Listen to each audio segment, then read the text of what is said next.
The hooligans beat the guy. They tell him not to dare to come close to the girl. The attackers are stopped by an unfamiliar guy. He demands to stop immediately and stop the beating. The stranger's name is Linmu, a business college student from a wealthy family. Linmu kicks the guy and says that if he gets close to the girl again, his legs will be broken. Linmu leaves with his subordinates. He tells them that is enough for today. The main character's name is Zhao. He intends to take revenge on his offenders in the near future. Zhao is in severe pain and is trying to get back on his feet. He needs to get to the university as soon as possible. Suddenly, the guy hears a voice that tells him that the owner has been activated and a scan is expected. Zhao realizes that the strange voice came from the ring lying on the ground. He picks it up and examines it carefully. The voice informs the guy that he is the chosen one, and the virtual god communicates with Zhao through the ring. The voice asks the guy to put the ring on his hand.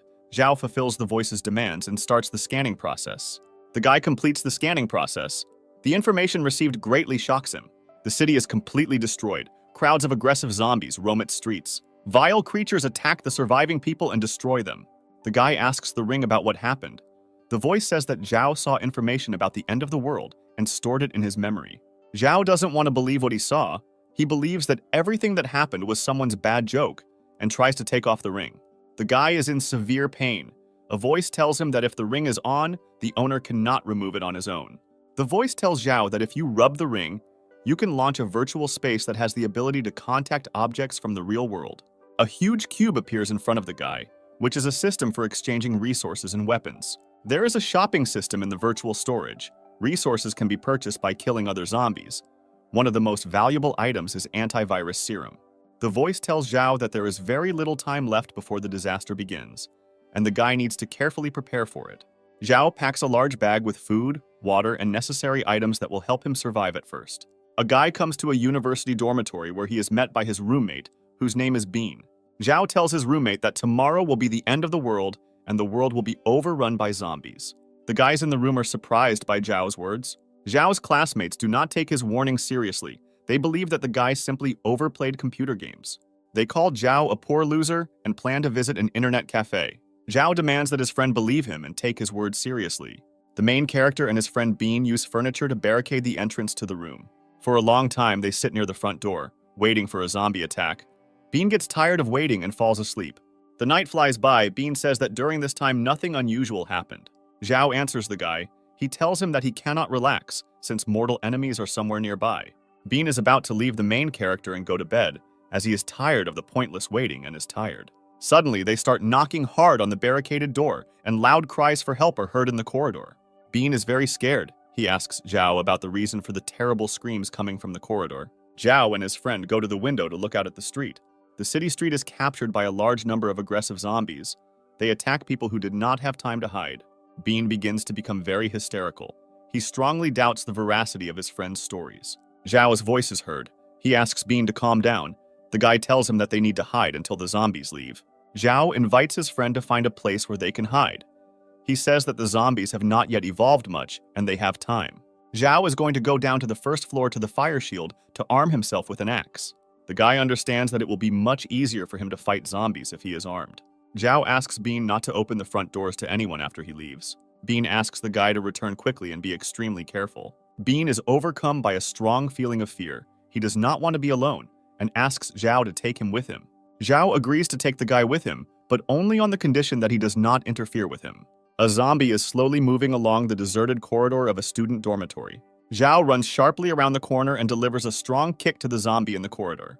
The guy tries to reach the fire shield as quickly as possible. He asks his friend to move faster and keep up. After some time, Zhao reaches the fire shield. He invites Bean to go out for reconnaissance. The guys go outside and see a huge number of zombies standing in their way. Bean begins to feel unwell and has difficulty controlling his gag reflex. On the podium are classmates Bean and Zhao. They are fiercely fighting off the zombies attacking them. The group leader urges the students to stop pushing and panicking as they may fall off the podium. Zhao intends to use the abandoned van to distract the zombies, allowing his classmates to escape. The main character reports his plan to Bean and asks the guy to help his classmates. Zhao convinces his friend to trust him and put all doubts out of his head. The main character in short dashes approaches the treasured van. Zhao starts the car and presses the accelerator pedal with all his might. The minivan crashes into a crowd of aggressive zombies at full speed, and from the strong impact they scatter in all directions. Bean urges his classmates not to waste time and escape as quickly as possible. The class elder thanks Bean for the unexpected rescue. The guy replies that they should thank Zhao for their help. Bean invites the class elder and classmates to take refuge in the library building.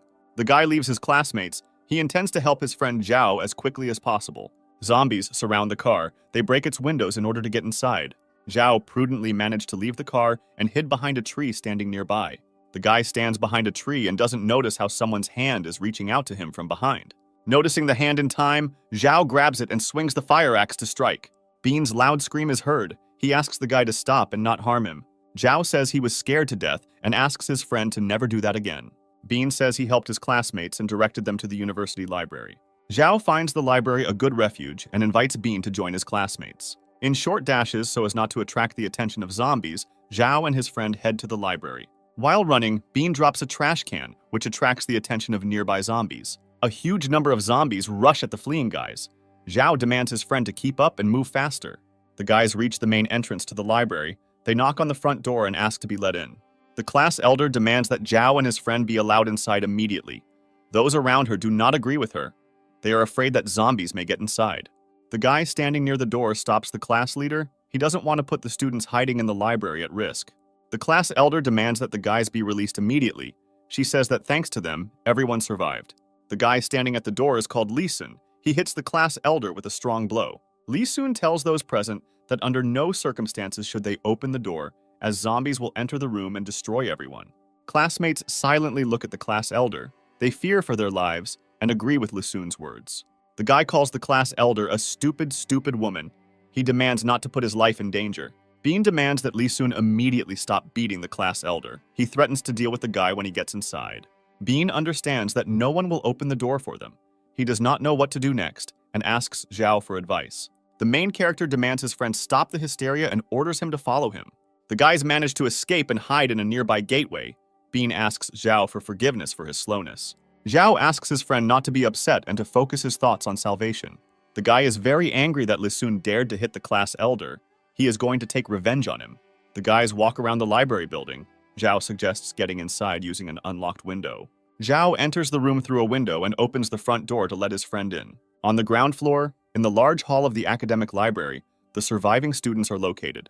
The girl reassures the class leader. She asks her how she feels. The girl's conversation is interrupted by Lee Sun, who once again scolds the class elder for endangering the lives of the students. The girl tells Lee Sun that they are alive thanks to Zhao and his friend, and their classmates did not let them inside. Lee Sun advises the girl to keep her mouth shut and not irritate him. Otherwise, he threatens to physically punish the girl. The girl tells Lee Sun that he is selfish and a complete bastard who only thinks about himself.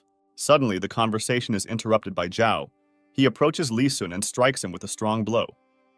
Bean grabs Lee Sun by the breasts. He is very unhappy that the guy did not let them inside. Lee Sun answers Bean. He says that he did it for the safety of his classmates. Zhao believes that Lee Sun is right, since if zombies burst into the room, they would destroy all the people. People around ask the guys to stop making too much noise, as this may attract the attention of zombies. Bean believes that Lee Sun is taking advantage of her classmates' fears for her own personal gain. The class elder approaches the guys and says that she is glad to see them healthy and unharmed. The class elder thanks Zhao and his friend for saving them from certain death. Zhao approaches Lee Sun. The main character cannot hide his irritation. He stabs Lee Sun and tells him to never dare to raise a hand against the class elder in the future. Lee Sun is enraged by Zhao's actions and curses him with anger. Zhao does not allow Lee Sun to finish. He demands to be silent immediately and deals him another powerful blow. The main character informs Lee Sun that if he ever raises his hand against defenseless girls again, he will be severely punished.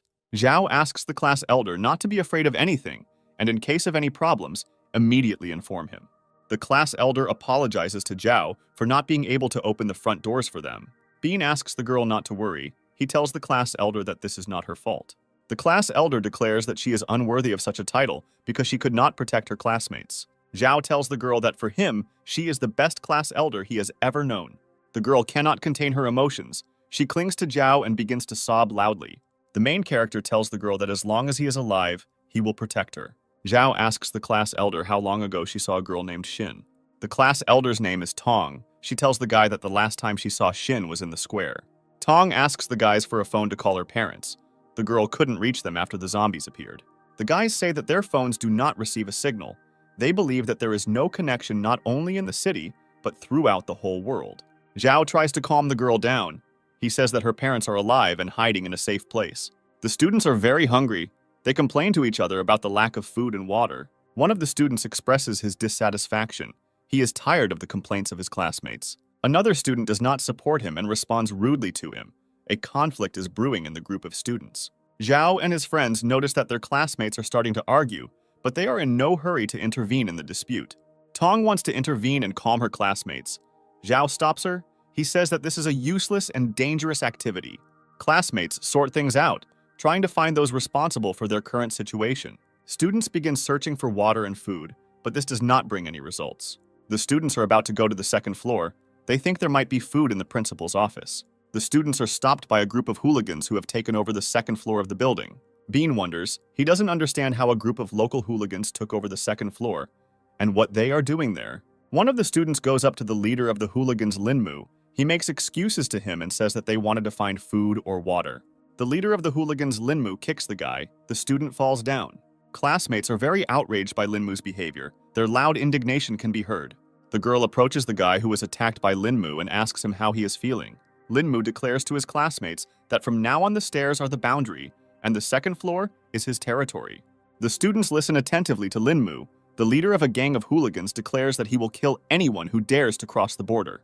Linmu tells the students that he has a lot of food upstairs, and anyone who wants to eat can exchange it for their valuables.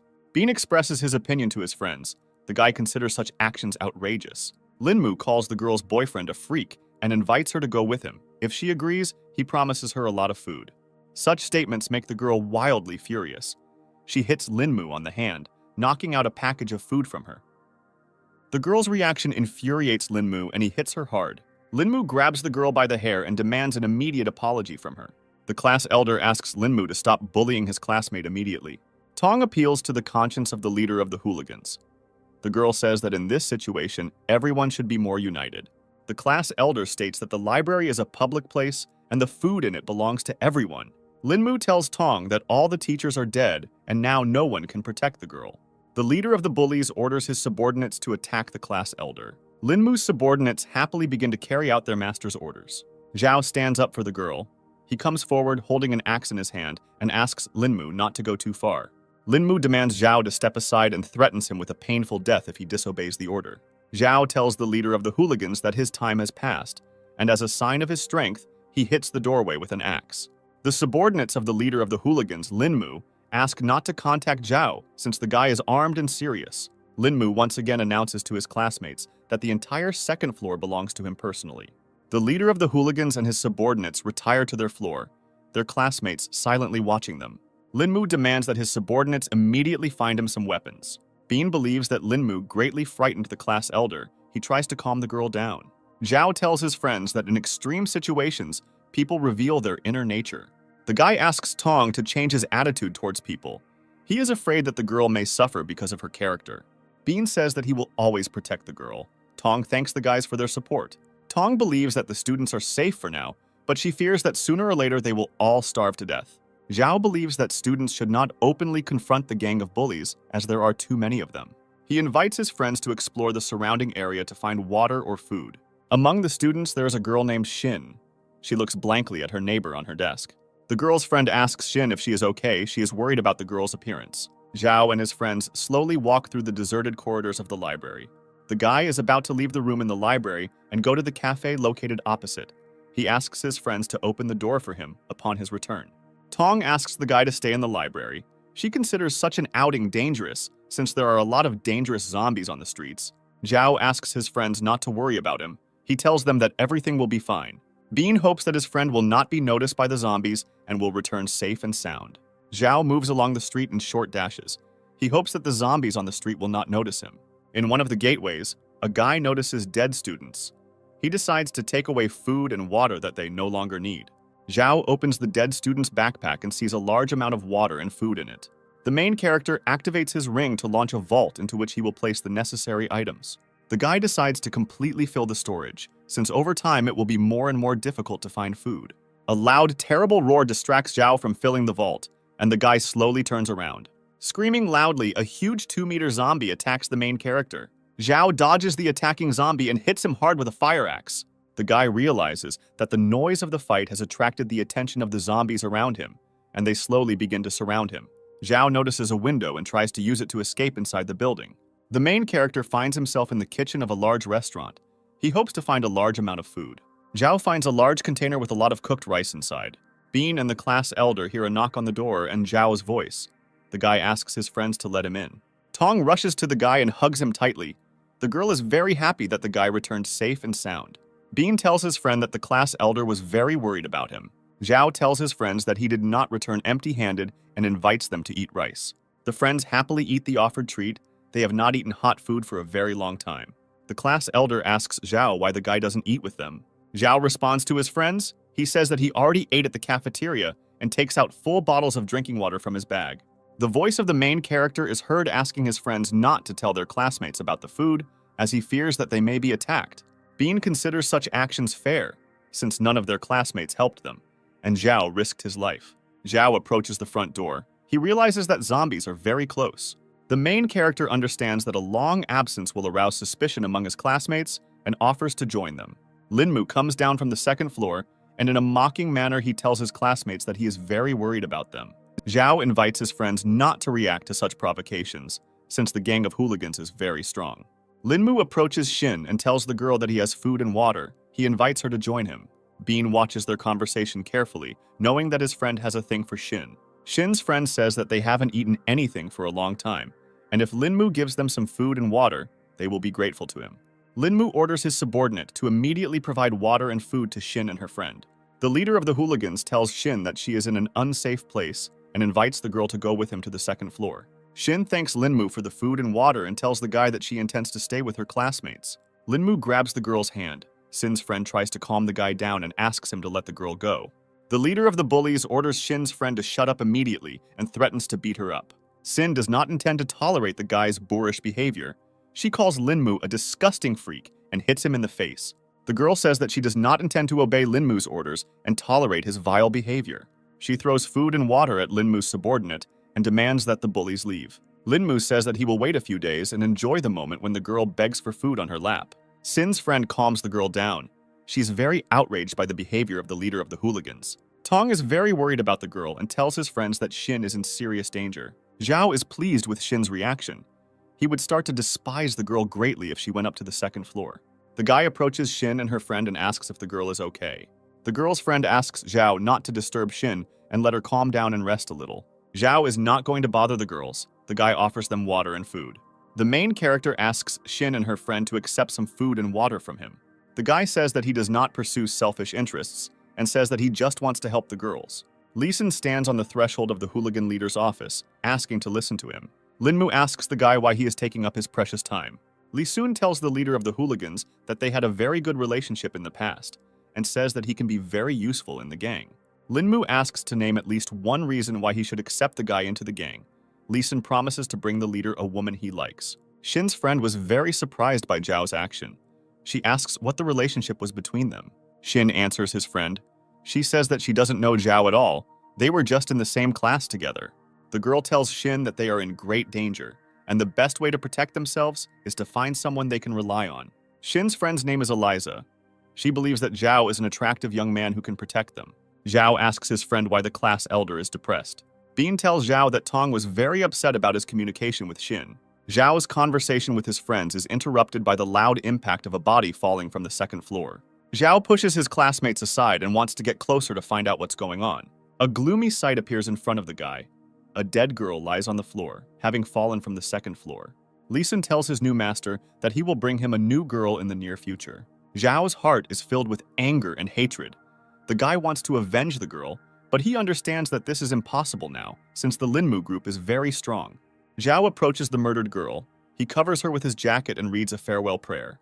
Lee Sun informs his new master that his classmates were greatly affected by the girl's murder, and they intend to take revenge. Zhao says that Linmu will sooner or later pay for his crimes and beg for mercy. Night has fallen. Tired and exhausted students sleep on the floor of the first floor. A loud noise wakes up Zhao. The guy opens his eyes. He is very frightened by incomprehensible sounds. A large crowd of zombies has found an emergency exit to the library and is trying to break down the doors to get inside. Students panic. They are very frightened and run chaotically around the floor. Zhao orders his classmates to calm down and begin barricading the door to prevent the zombies from breaking in. The guy tries to run to the emergency exit as quickly as possible, as he considers it the weakest point of the building. One of the students turns into a zombie. Her classmates don't understand how this could happen. The zombie stands in front of the students and looks attentively at his classmates. After a moment, the zombie lets out a loud scream and rushes at the students. The guy can't stand on his feet and falls to the floor, attracting the attention of zombies. The monster sees a guy lying on the floor. She screams loudly and attacks him. Suddenly, Zhao comes to the rescue and slashes the zombies with his fire axe. The students have barricaded the front door, but are finding it very difficult to hold back the onslaught of zombies. The back door of the library opens and a huge crowd of aggressive zombies rushes into the room. The zombies move towards the students and Zhao's voice is heard, ordering the students to run away. Zhao shouts to his friend.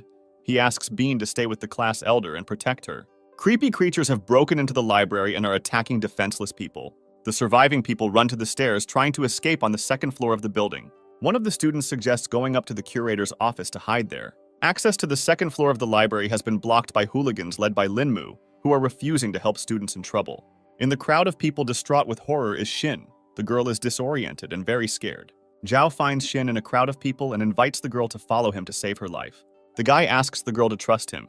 He promises to take her to a safe and secure place. Zhao and his friends run down the corridor to the far end of the building. Young people run into the men's toilet, which has a window leading to the street. Zhao tells his friends that almost all the zombies have entered the library, so there aren't many left outside. The main character invites Bean to pick it up so his friend can see what is happening on the street. Bean tells his friends that there are no zombies on the street and there is a parked car in the playground. Zhao invites the girls to take turns going outside using an open window. Shin is very happy that Zhao is constantly taking care of her and thanks the guy for his help. The class elder asks Zhao what he is going to do after everyone is outside. The guy asks the girl not to worry. He says that he has a plan for further action. Tong does not want to leave his classmates in trouble. Zhao asks the girl to calm down. He says that nothing can be done to help them. Zhao asks the girl not to waste time, since the zombies are very close. Tong agrees to leave the men's room, but before doing so, she wants to share important information with the guy. The girl confesses her love to Zhao and hopes that they both will survive. Zhao helps Tong get out. The guy hears zombies trying to break down the door in the men's room. In order for Tong to get out, Zhao rushes to the door and holds back the crowd of zombies. Tong's cry is heard.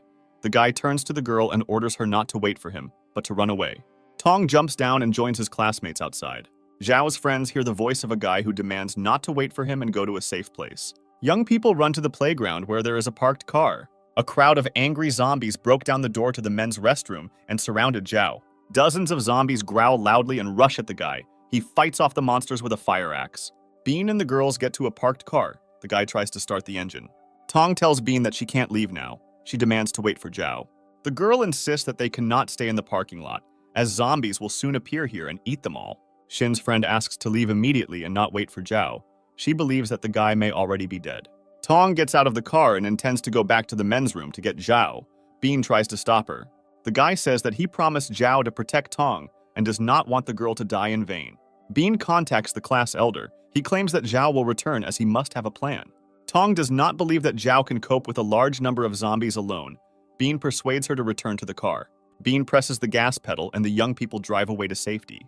Dozens of destroyed zombies lie on the floor of the men's restroom in the library. Zhao slowly walks through the university stadium. The guy has no strength left after the fight with the zombies. He takes a few steps, loses consciousness, and falls onto the treadmill. A voice appears in his mind, warning him that his life is in danger, and it is necessary to urgently use medicine to neutralize the virus. Using the ring, Zhao activates the virtual storage and takes out the flask with the medicine. He is very worried about the possible consequences, but understands that he has no choice. The guy injects himself with the vaccine. The next morning, Zhao comes to his senses, feeling severe pain throughout his body. Zhao is glad that he is alive. He realizes that he has no mutations or serious bodily injuries. The guy hears the voice of a virtual god, who reports that he has successfully evolved into the second class out of 19 available. Without feeling much change in his body, Zhao sets out to test how much his physical strength has improved. The main character deals a powerful blow to a stone column. A huge stone breaks in half. Zhao is incredibly happy about the physical strength the second level of evolution gives. The guy thinks that Bean will be very jealous of such strength. The main character returns back to the academy to examine the premises for the presence of survivors. Zhao wanders for a long time through broken classrooms and rooms. During all this time, he has not met a single living person. The guy finds a working shower. He is going to wash off the dirt and get himself in decent shape. Zhao sits on the couch and watches TV. The news channel reports an outbreak of an unknown biochemical virus. The guy hears rustling sounds coming from the closet. He quickly jumps off the sofa and approaches the source of the sound. Zhao suddenly opens the closet doors and raises his fire axe to strike. There is a young girl in the closet. She screams loudly and asks for mercy. Trying to calm the girl down, the guy tells her that he is a human and not a zombie. The girl is very scared. She constantly cries. The guy tries to calm her down. The girl's name is Chung. She is a student in the fine arts department. Chung says that he and his friend were very scared and hungry. Lee Sun offered them food and protection. When the girls went up to the second floor, they began to be intimidated and humiliated. Chung's friend could not stand it and jumped down. Zhao remembers well the girl who jumped from the second floor yesterday. The terrible picture of the girl's death is before the guy's eyes. Chung says that zombies made their way to the second floor. Hooligans used the window to go down. The girl was afraid to jump from the window and hid in the closet. Zhao considers the bullies to be moral monsters because they ran away and left the girl to be eaten by zombies. Chung asks the main character what his name is. The guy answers that his name is Zhao. The girl has heard a lot about Zhao's heroic deeds. She is delighted with how the guy taught Lee Sun a lesson. Zhao tells the girl that there is nothing heroic in his action. He believes that any well-mannered person should have acted this way. The guy realizes that the girl is very hungry and offers her some food and water. Chung starts crying again. She is very happy that Zhao is next to her. New friend Zhao asks permission to take a shower, since she has been in the closet for a very long time. Chung gets out of the shower and heads towards the sofa where Zhao is sitting. The girl sits down next to the main character and starts crying again. The guy says that he has never seen such whiny girls. Chung says that she again remembered how her friend jumped from the second floor. The girl cannot calm down. She says that currently zombies are everywhere, and she does not know what to do. Zhao tells the girl that he heard on the news how the government created a base for survivors and suggests that the girl get to the base together. Cheng accepts the guy's offer and thanks him for his help and care.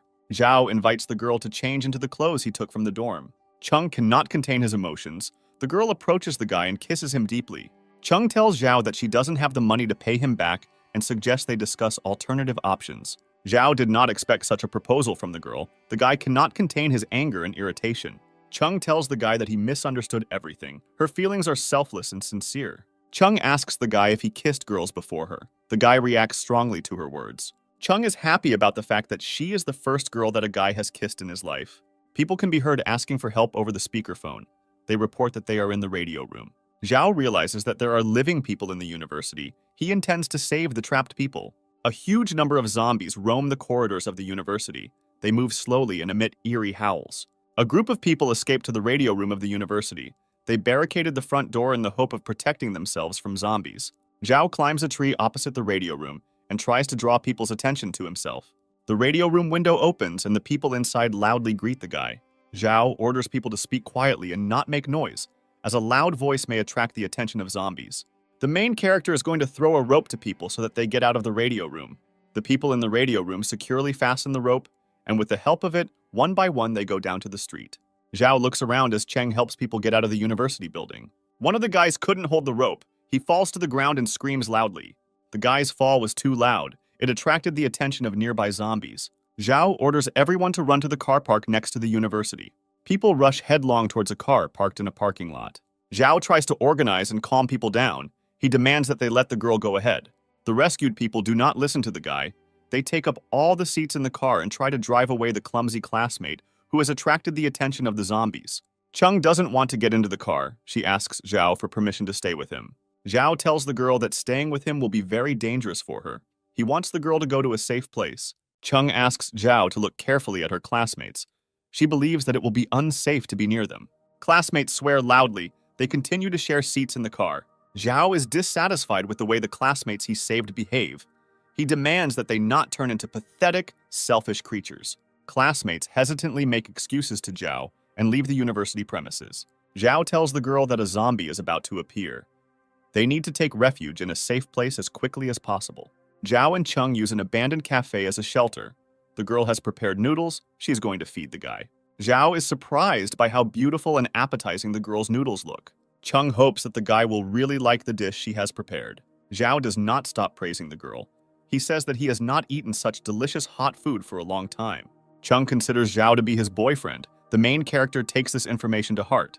The girl does not understand why Zhao reacted so sharply to her words. She wants to thank the guy with her love and care. Zhao tells Cheng that he saved her because of moral principles.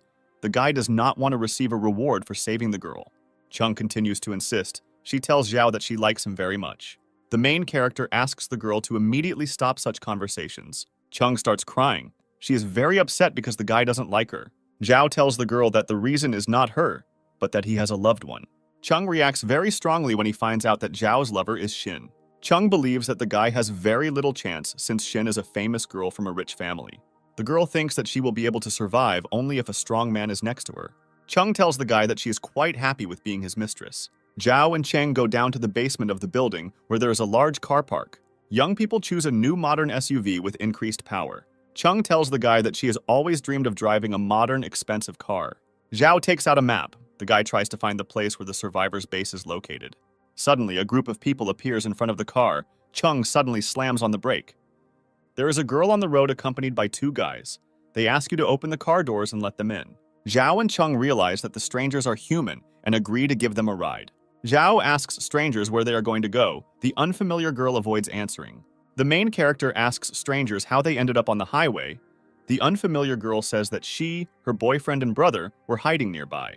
The stranger's name is Kate, and she says that Zhao and Chung are the perfect couple. Kate asks Zhao what is in his bag. The girl says that they haven't eaten anything for a long time. Kate offers the guy her expensive brand watch in exchange for food and water. Zhao shares food with new acquaintances. He gives the girl 3 small sausages. Kate's brother is unhappy with the amount of food Zhao shared, saying that there should be a lot more supplies in the bag. Chung responds to new acquaintances. The girl says that food is now a valuable resource and it is not enough for them themselves. Kate's brother is very dissatisfied with the girl's answer. He cannot hide his irritation. Kate hands her brother a sausage. She tries to calm him down and change the topic of conversation. Chung sees something terrible on the road. She asks Zhao to immediately look ahead. Ahead on the road, there is an overturned car, into which angry zombies are trying to climb. Young people drive past a broken car. They realize that it was their classmates. Zhao demands not to stop and continue the path. Some of the zombies separate from their group and try to catch up with the young people. Chung believes that his classmates deserve this fate because they behaved selfishly and disgustingly. Kate understands that they are going to the city. The girl asks to turn to another place, since there are many people in the city who have turned into zombies. Zhao answers Kate. The guy says that he does not intend to turn anywhere, and if they are not on the road, he is ready to drop off his new acquaintances anywhere. Suddenly, Kate's brother pulls out a gun and points it at Zhao's head, demanding that his sister's instructions be followed. Chung is very frightened. She is trying to pull herself together with difficulty. Kate demands that she follow her commands. Then she will leave the young people alive. Kate says that they are not bad people, but the world has changed recently, and they only need to think about themselves. Kate's boyfriend demands to give up the car and food, in which case he will leave the prisoners alive. Kate laughs loudly and tells Cheng that their gang has already killed 3 people. Cheng intends to stop the car because he realizes that the strangers are not bluffing. Zhao agrees to give up the car and food supplies if he and Cheng are left alive. Kate tells young people that they are sweet and obedient children. Zhao asks Cheng to slow down and park the car on the side of the road. Zhao and Cheng get out of the car. The guy asks the girl not to make sudden movements and leave slowly. Kate's brother says that he has changed his mind. He intends to take Chung with him. He believes that Zhao is not worthy of having such an attractive and seductive girl as Chung. Zhao ignores Kate's brother's words. He holds the girl's hand and slowly walks away with her. Kate's brother did not expect such a reaction from the guy. He gets out of the car and showers Zhao with insults. The guy points a gun at the main character and invites him to pray before he dies. Zhao turns sharply and delivers a lightning strike with his fire axe. Kate's brother screams loudly. He lost his right hand in this fight. Chung can't look at it and covers his face with his hands. Kate and her boyfriend rush at the main character. They intend to avenge their relative. Zhao accurately throws a fire axe. It hits Kate's guy in the head and cuts him down on the spot. The main character, with a well-aimed shot, knocks a huge combat knife out of Kate's hand. Zhao realizes that since he injected the treatment serum for the virus, his reactions have become much faster. Kate asks the guy to spare them and leave them alive. She says that they had no choice. Kate tells Zhao that she and her brother are not guilty of anything since they were held hostage by her boyfriend. The girl asks to spare her. She promises to fulfill any desires and fantasies that Zhao has. Chung does not believe a single word the girl says. She considers Kate a deceitful and shameless woman. Kate tells Zhao that she is much better than Chung, as she is an older and more experienced woman. Zhao promises to leave Kate and her brother alive. The main character understands that the sound of the gunshot will soon attract many zombies here. Kate is very surprised that the guy left her alive and didn't ask for anything in return. Zhao and Chung get into the car and drive away. After a while, zombies appear at the scene of the fight. Creepy creatures scream loudly and instantly attack Kate and her brother. Chung can't calm down. The girl is trembling violently. Zhao is thinking about how to calm the girl down. Zhao believes that Chung is afraid of him.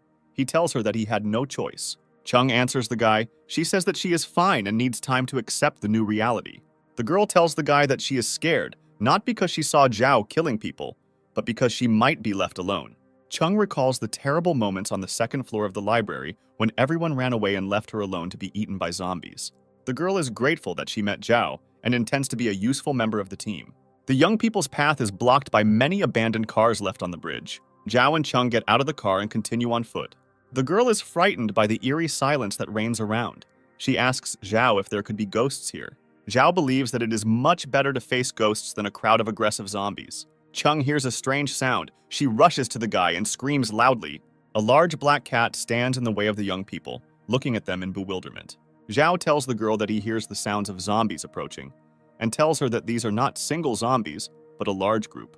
The guy intends to get closer and find out the reason why the zombies gathered in one place. Several hundred aggressive zombies are trying to enter a large shopping center.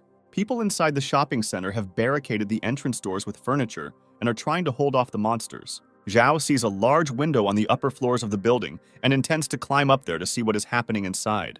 A young man inside a shopping center comforts his injured sister. People around him demand that the guy immediately throw his sister out into the street because she was bitten by a zombie. The girl demands the guy to immediately get rid of his sister, since she will soon become a zombie and can destroy all the people inside. The guy says that the wounded girl is his own sister and he cannot raise a hand against her. The girl insists that the guy kill his sister immediately, explaining to him that his sister is no longer human.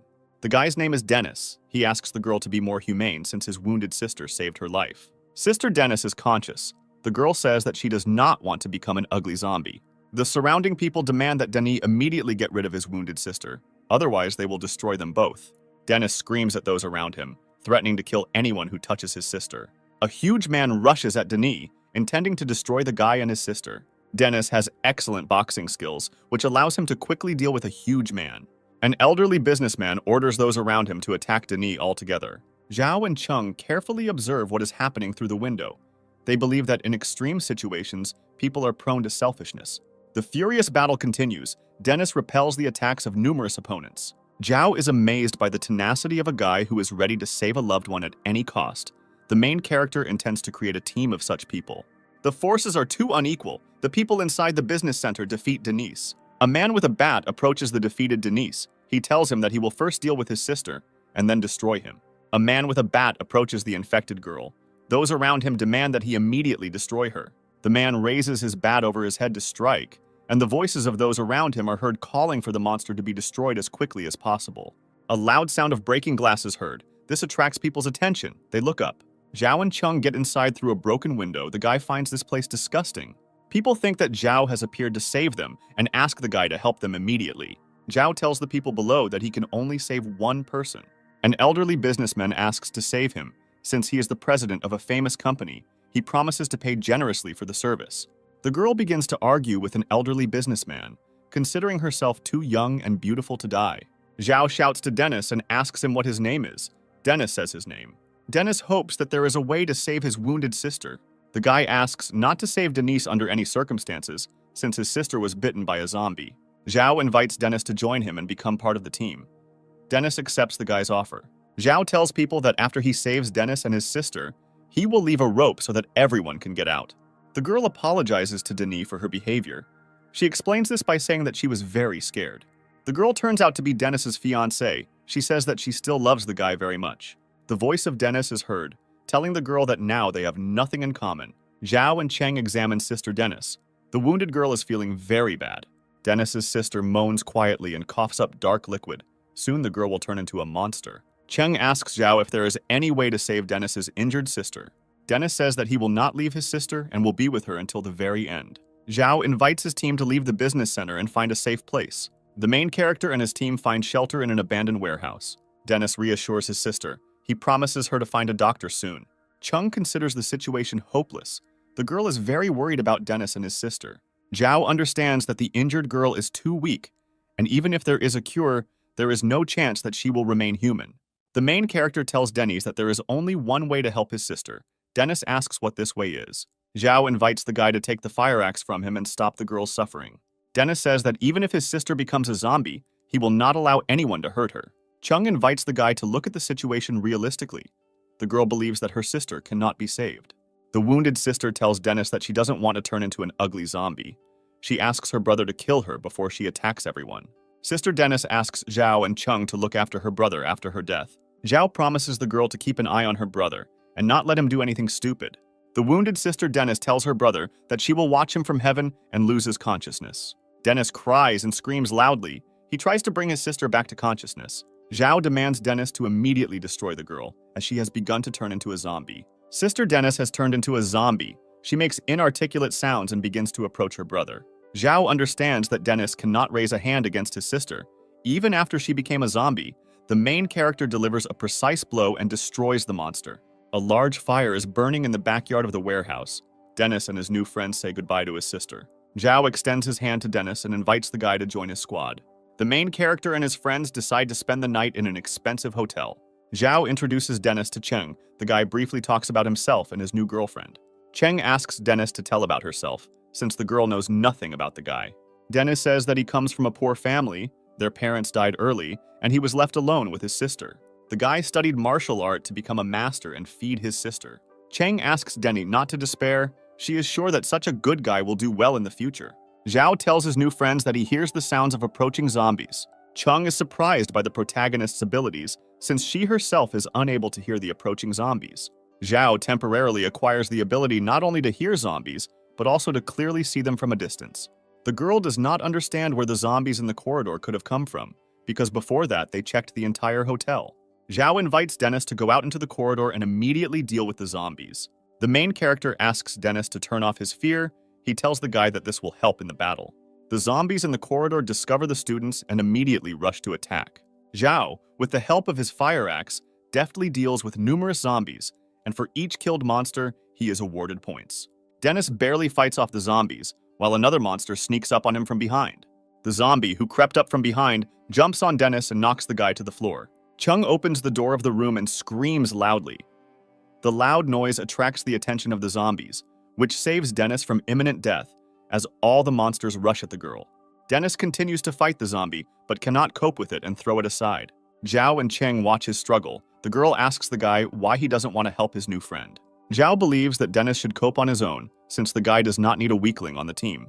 Zhao invites the girl to leave and leave Dennis alone with the zombie that attacked him. Dennis becomes furious at Zhao's words. He throws off the zombie and begins to vigorously beat the monster. Zhao and Chung carefully watch Dennis's fight. The girl is surprised where the guy got so much strength. Zhao approaches Denny to stop the guy.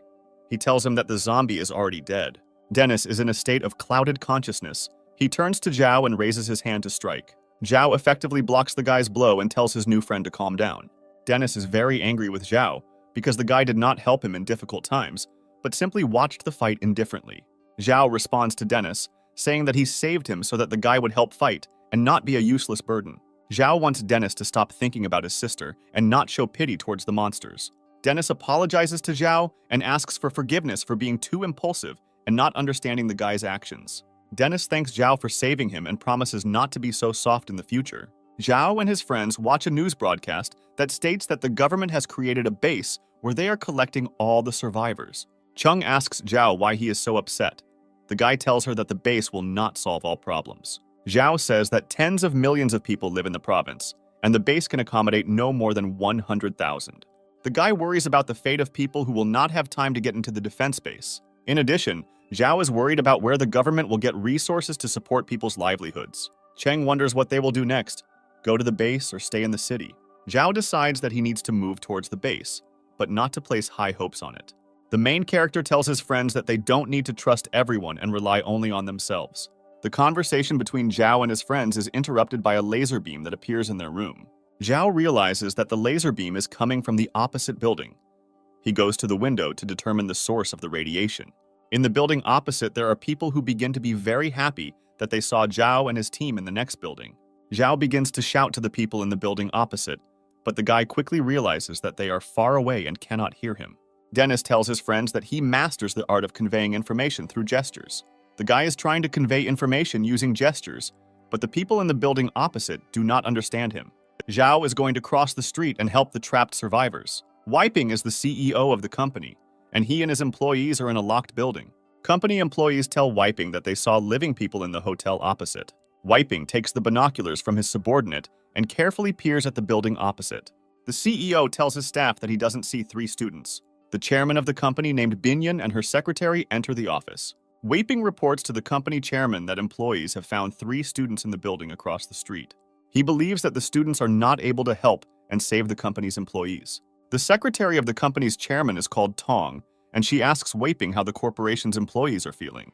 Wiping reports that people are very hungry and demoralized, and employees have not eaten for 2 days. The CEO of the company asks Tong for permission to send a detachment to explore and get food. The girl believes that such an outing would be unsafe. Wiping responds to Binyan. He says that it is necessary to do something and not sit still, waiting for help. Binyan suggests contacting the military and expecting help.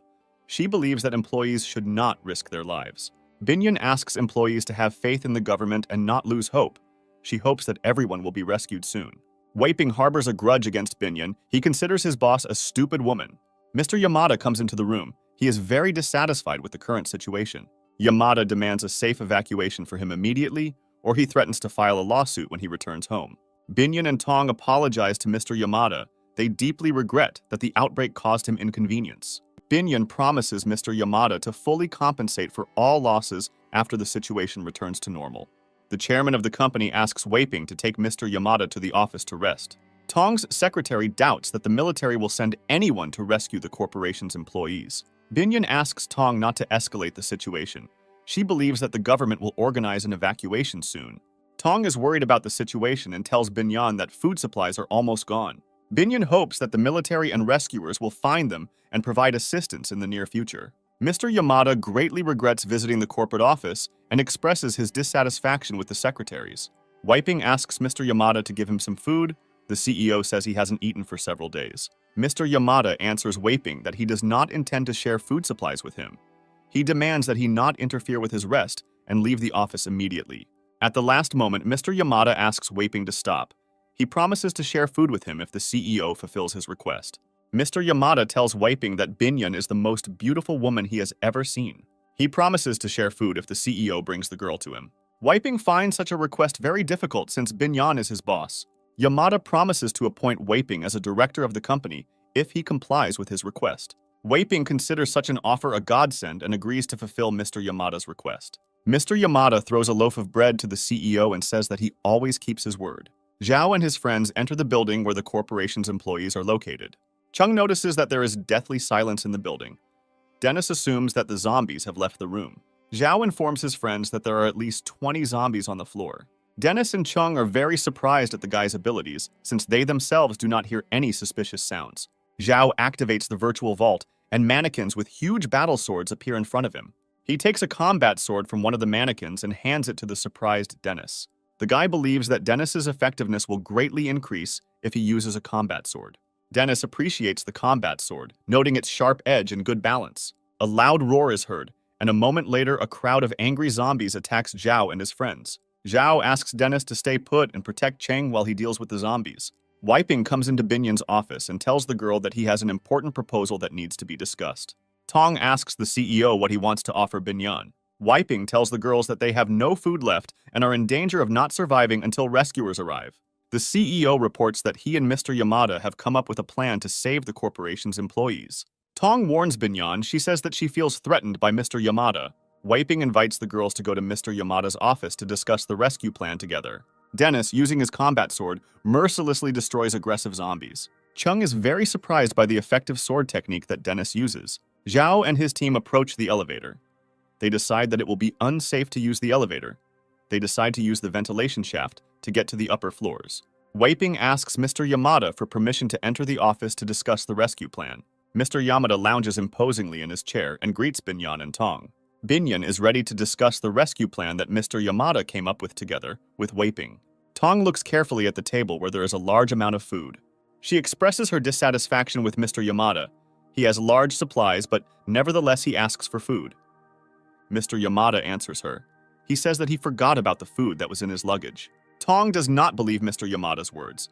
She believes that in such a difficult moment, it is necessary to share food with other people. The chairman of the Binyan company tries to calm Tong down. The girl believes that now is not the time to escalate the situation. Mr. Yamada pounces on Binyan and offers the girls his food supplies in exchange for the favor.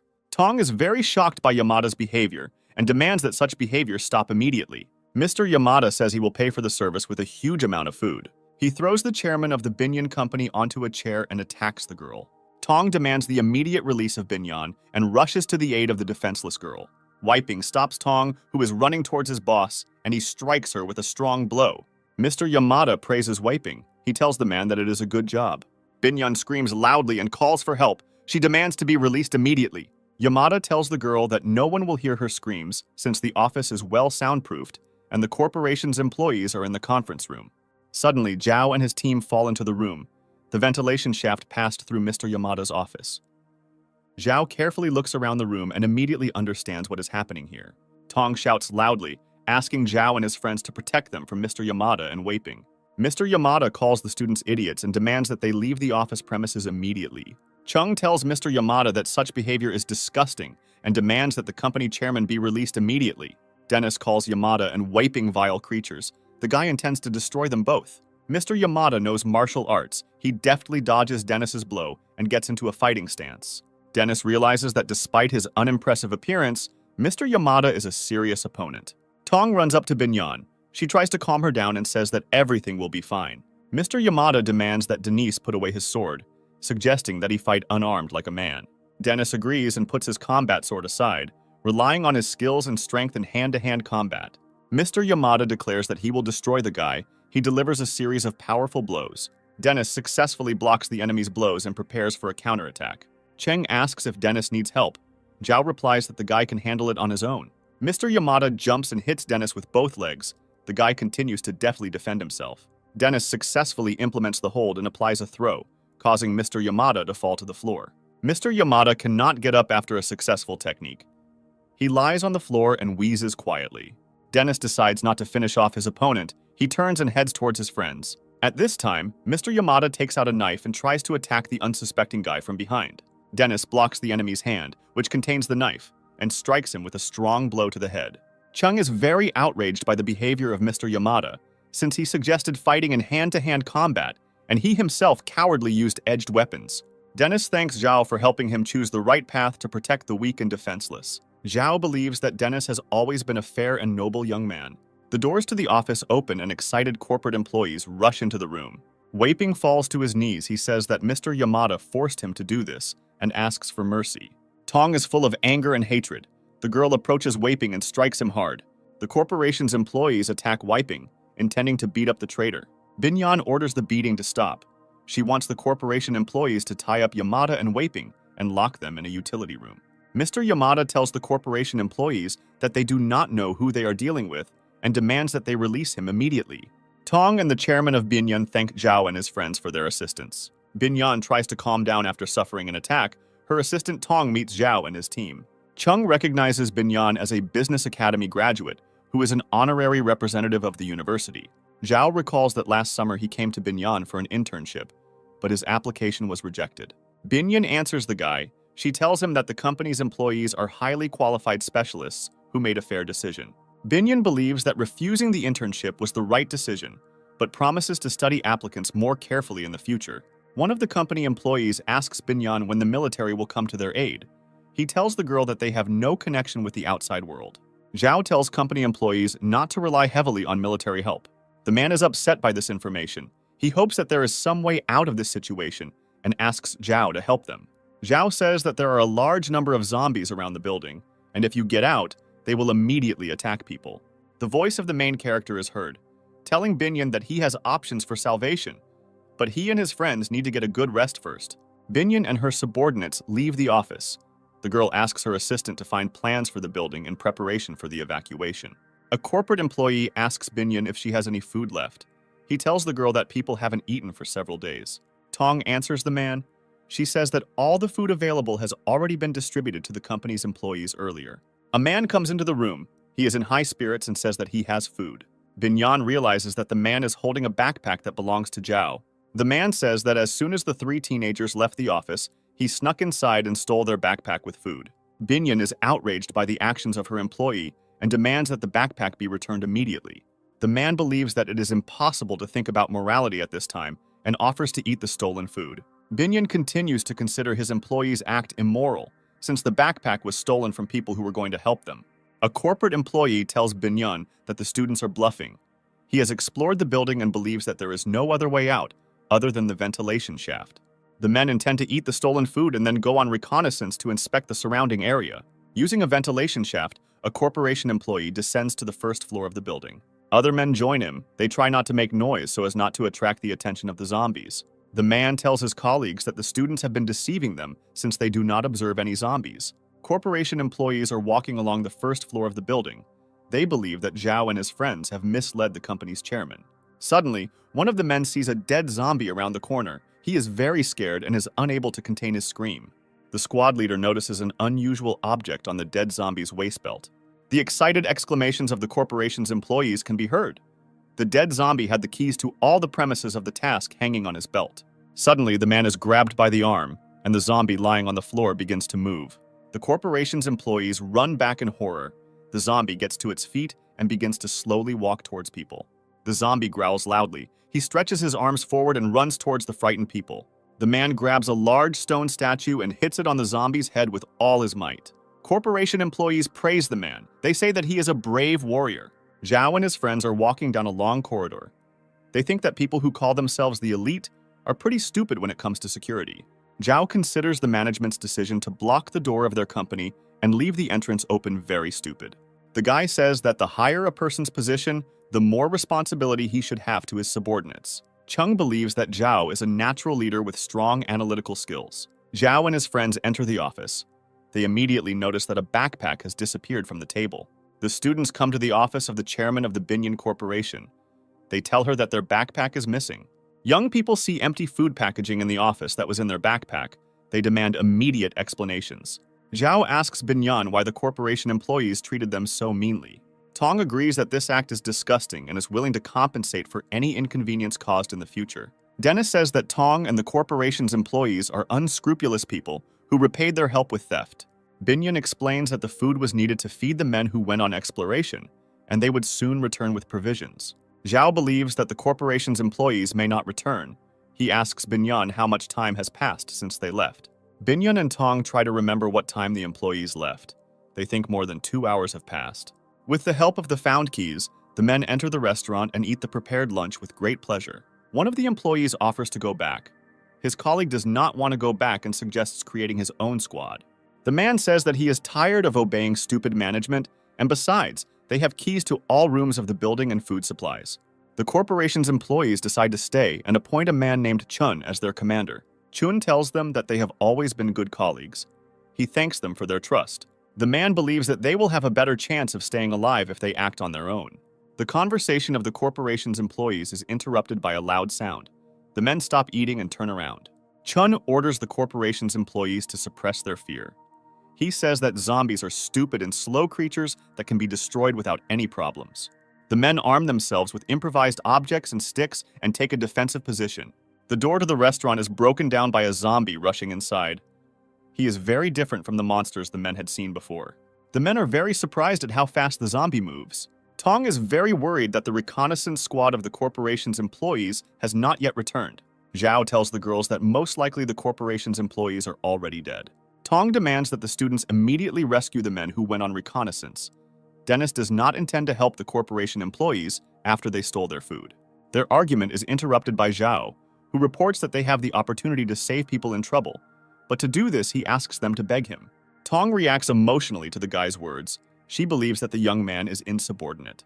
Zhao states that any service must be paid for, especially for such as rescuing corporate employees. Binyan agrees to the guy's terms. She begs him to save his employees. Zhao finds Binyan's words insincere and unconvincing and asks her to try harder. The guy tells Binyan that people like her have always been at the top of the social ladder and considered themselves better than others. But now the world has changed. Chung believes that it is necessary to help the corporation's trapped employees. Zhao answers the girl. The guy says that he will definitely help people, but he had to teach the arrogant Binyan a lesson. Dennis is about to go to the bottom floor with Zhao. The guy asks him to stay in order to protect the girls. In case of a zombie attack, Zhao asks you to hide in one of the rooms and wait for him. Chung asks the guy to be careful and says that he will look forward to his return. Zhao uses the ventilation shaft to reach the first floor of the building. The guy's attention is drawn to the open door. He is about to check the room. Zhao notices a strange noise coming from the boxes in the corner. The guy comes closer and sees that behind the boxes are the bodies of corporation employees who were torn to pieces by zombies. Zhao feels that he is not alone in the room. He takes out his fire axe and gets into a fighting stance. A huge zombie comes out to meet the guy. He looks attentively at Zhao and growls loudly. Zhao sees that the zombie that stands in front of him is very different from the slow and unintelligent monsters he has encountered before. The guy understands that this type of zombie is mutated. It is much faster and stronger than ordinary zombies. The monster rushes at the guy. Zhao dodges its blows with great difficulty. He strikes with his fire axe, but the zombie jumps and dodges the blow. The guy with great difficulty manages to fend off the blows of the mutated zombie. Zhao throws an empty box at the monster to distract its attention. The zombie roars loudly and looks around the room. He cannot understand where the guy hid. Zhao jumps off the cabinet he was hiding on and hits the zombie in the head with his axe. The guy is attracted by a strange crystal that is in the head of a defeated monster. The voice of a virtual god is heard congratulating Zhao for finding the core. The virtual god reveals that the core is a crystal that was formed in the mutant's brain, which can be used to increase one's own characteristics. Zhao remembers that for killing zombies, he is awarded stats and experience points. The guy is going to exchange the crystal and purchased points for food and weapons in a virtual store. The virtual god informs the guy that the white crystal he has can only be exchanged for a small amount of food. Zhao notices the remains of lunch on the floor. He realizes that the corporation employees have decided to betray Binyan. The guy returns to the upper floors. He runs into the room in a joyful mood and reports that he brought his friends a lot of tasty things. Zhao is in an empty room. He cannot understand where his friends went. The guy hears cries for help. He opens the door of the next room and rushes inside. Dennis is sitting on the floor, holding the wounded Cheng in his arms and asking the girl not to die. Tong demands that Mr. Yamada release Binyan immediately or she threatens to destroy him. Mr. Yamada and Wei Ping manage to escape from the warehouse and took Binyan hostages. Zhao immediately rushes to Chung. He asks his friend what happened while he was away. Dennis says that Mr. Yamada and his accomplice broke out. Chung tried to protect Binyan and received a mortal wound. Tong plaintively asks the protagonist to help her save the chairman of the Binyan Corporation. Cheng apologizes for not staying in her room and getting into a fight. Mr. Yamada says that the girl is to blame herself. She should not have tried to protect Binyan. Zhao goes into a state of rage. He is angry that the management did not organize reliable security for the prisoners. Zhao tries to stop the bleeding. He asks the girl not to talk or make sudden movements. Chung tells Zhao that at the very beginning of their communication, she did not have feelings for him. Chung's voice is heard telling Zhao that she fell in love with him later. The girl says that over time she realized that Zhao was a good guy with whom she felt safe. Chung did not count much on mutual feelings. She was quite happy with being a comrade in arms. The girl wishes Zhao to find a good partner in life in the future and asks him to take care of her. Zhao cannot contain his emotions. He presses the girl tightly to his chest and screams loudly. Mr. Yamada tells Zhao that his loss is small. He offers the guy Binyan in exchange for his life. Yamada thinks the company's chairman, Binyan, is much more handsome and attractive than Chung. The main character's eyes become bloodshot, and he begins to slowly approach Mr. Yamada. Yamada orders Zhao to stop. He is going to kill the hostage if the guy takes one more step. Zhao says that he is not interested in the life of the hostage, since Chung died because of her. Mr. Yamada reveals that he is not joking. He intends to kill Binyan. Zhao continues to provoke Yamada. The guy says that he doesn't care about Binyan's life. The main character comes very close. This allows him to grab Mr. Yamada's hand and free Binyan. At this time, Wiping sneaks up behind Zhao and swings a large vase to hit the guy on the head. Zhao notices Wiping approaching him in time and he kicks him hard. The guy disarms Mr. Yamada. He asks who killed Cheng. Wiping says in a frightened voice that Cheng was killed by Mr. Yamada. Zhao uses a painful technique to twist Mr. Yamada's arm and plunge a sharp knife into it. Binyan tells the guy that Wiping is lying. She says that he killed Chung. Wiping says he didn't mean to do this, he was just trying to scare the girl. The CEO asks to be spared. He says that he has a small son. Zhao informs him that he will not kill him. The main character reports that he has another way to carry out justice. Zhao goes to the control panel. He presses the button to turn on the siren. People around him have to cover their ears from the loud sound of the siren.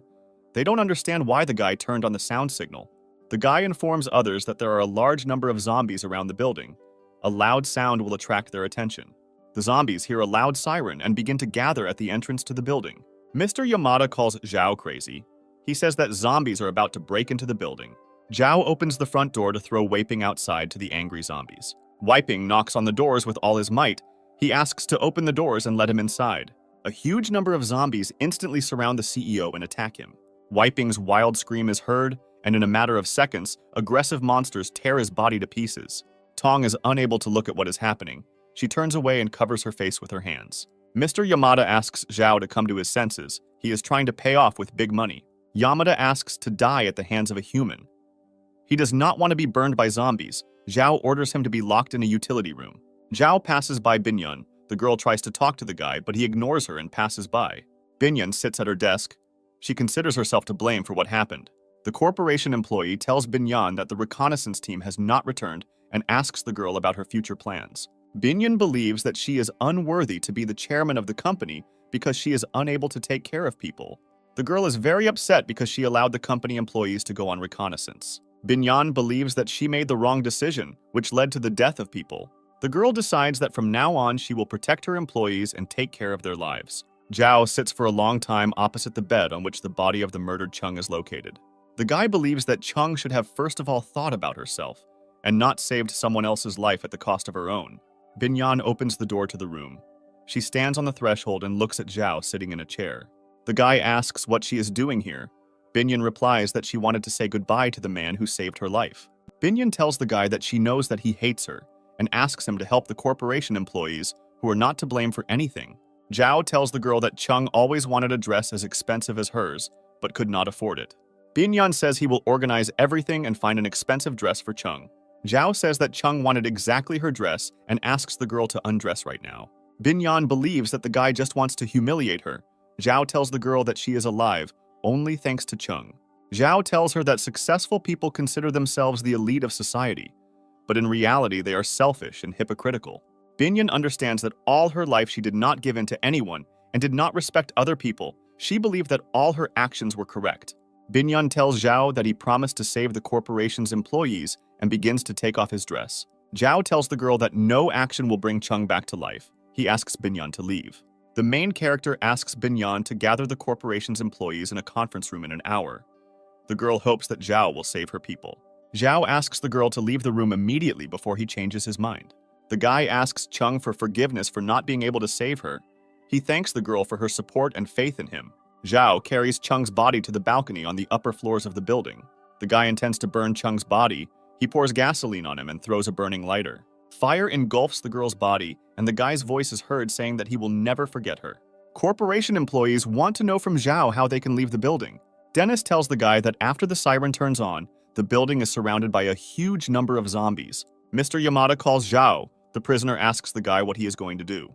The main character asks Mr. Yamada not to worry. He says that he will not kill him and will take him with him. Zhao and the corporation's employees are slowly moving through a narrow ventilation shaft. Through the ventilation grill, people observe a large number of zombies inside the building. Tong is very worried. The girl is afraid that they will all die. Binyan calms down his secretary. Zhao ties Mr. Yamada's arms with rope and throws him down as zombie bait. Mr. Yamada is hanging in the air at a considerable distance from the zombies. The monsters are trying to reach him. Zhao tells the corporation employees that they need to hurry while Mr. Yamada distracts the zombies. Corporation employees climb out of the ventilation shaft and move towards the exit. People try to open the door, but the entrance door to the building is locked. Binyan informs those present that there is a fire exit on the other side of the building. Mr. Yamada's secretaries remain in the ventilation shaft, trying to save their boss. The girls pull the rope and drag Mr. Yamada into the ventilation shaft. Yamada hugs the girls tightly and thanks them for saving him from certain death. A moment later, Mr. Yamada grabs the girls and throws them down into a crowd of angry zombies. In a sarcastic manner, Mr. Yamada says that he will take care of the girls' families when he arrives home. While the secretaries distract the zombies' attention to themselves, Yamada flees for her life.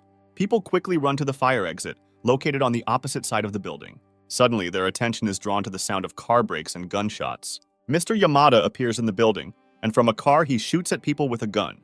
Zhao realizes the gravity of the situation and orders everyone to find shelter immediately. Mr. Yamada continues to shoot randomly and non-stop at the corporation's employees. Zhao and Binyan took cover behind a nearby wall. The guy is considering his further actions. Tong was unable to maintain her balance. She fell to the floor. The girl lies in the open space and screams loudly.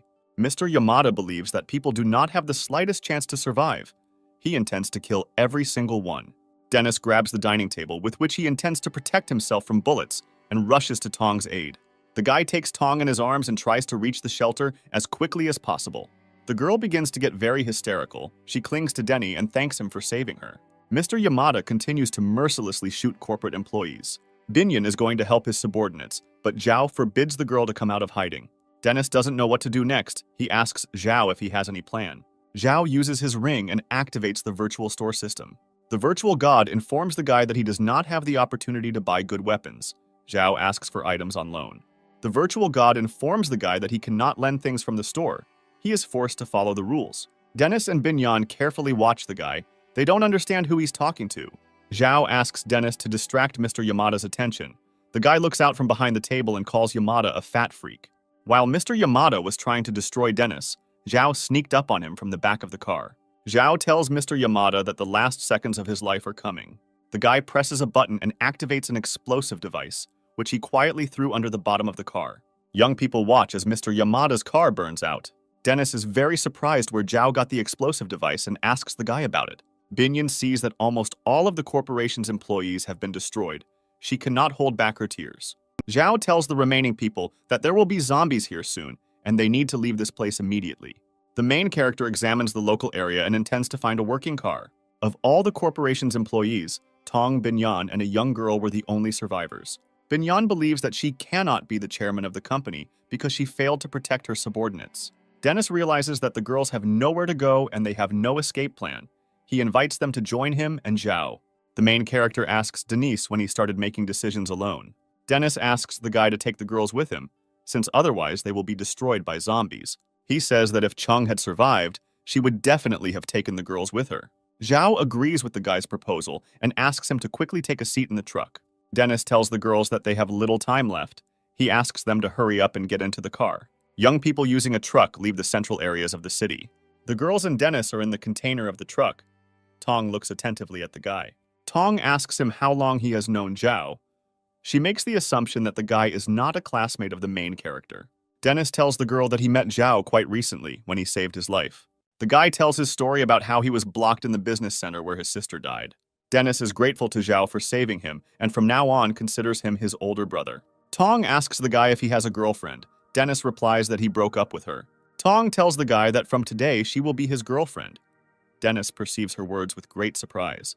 Tong says that she fell in love with the guy, and from now on he must be responsible for her. The girl tells the guy that he will not regret it, since she is smart, beautiful, and attractive. Tong informs the nearby girls that from now on Dennis is her boyfriend. The truck stops. Zhao opens the doors of the container. He says that they will continue their further journey tomorrow. Zhao and his new team are located in the outskirts of the city, in a scientific research area. Binyan recognizes this place as her corporation was involved in investments in this project. Zhao says that there is a canteen nearby. He invites his new friends to spend the night there. Dennis finds a large amount of fresh vegetables and fruits inside the dining room. He is glad that they will have a delicious dinner. Denny asks the girls present which of them will cook the food. The third girl who survived is called Royan. She is ready to cook dinner, although she is not sure whether everyone will like her food. Zhao agrees with the girl's proposal. He says that now the main thing is not to die of hunger. Dennis approaches Zhao, who is sitting at the table, and offers him a can of beer. Zhao replies that he rarely drinks alcohol, and now is not the time to relax. Dennis tells the guy that in this case he will drink all the beer himself. After some time, Zhao decides to join his friend. They chat and drink beer. Binyan asks Tong if she really wants to be Dennis's girlfriend. Tong replies that Dennis is not a rich or famous person, but he is kind and caring. After a while, Tong tells the truth to Binyan. She wants to have a man next to her who will protect her. The girl says that in the current situation, it is necessary to have a strong person next to you so as not to feel fear. Tong tells Binyan that she needs to act before it is too late. She suggests that the girl start a relationship with Zhao. Tong suggests seducing the guy as quickly as possible before another girl takes him for herself. Binyan considers a relationship impossible since Zhao hates her after everything that happened. Tong considers herself the more experienced woman and tells Binyan that she will succeed. Tong enters the room, asks for help. She calls Dennis her husband. Zhao is very surprised by the girl's words and asks Dennis when the relationship began between them. Screams and sounds of struggle are heard in the room. The guys immediately get up from the table. Zhao and his friends run to the sounds of fighting. They realize that Royan is in danger. In the far corner of the room, the girl was attacked by a huge zombie dog. Royan is unable to resist it. The girl slowly raises her head. She looks at Zhao and his friends and asks them to run away immediately. A huge zombie dog rushes at Zhao. The guy orders Dennis to take the girls away. Dennis grabs the girls by the hands and tries to drag them away. They don't want to leave the wounded Royan. Zhao takes out his fire axe and hits the zombie dog hard. The blow did not cause any damage to the zombie dog. The guy retreats to the wall, taking a defensive position. Zhao understands that in front of him is a high-level mutated zombie who has a quick reaction and colossal vitality. The guy believes that in a normal fight he cannot cope with the zombie dog, so he tries to lure it into a trap.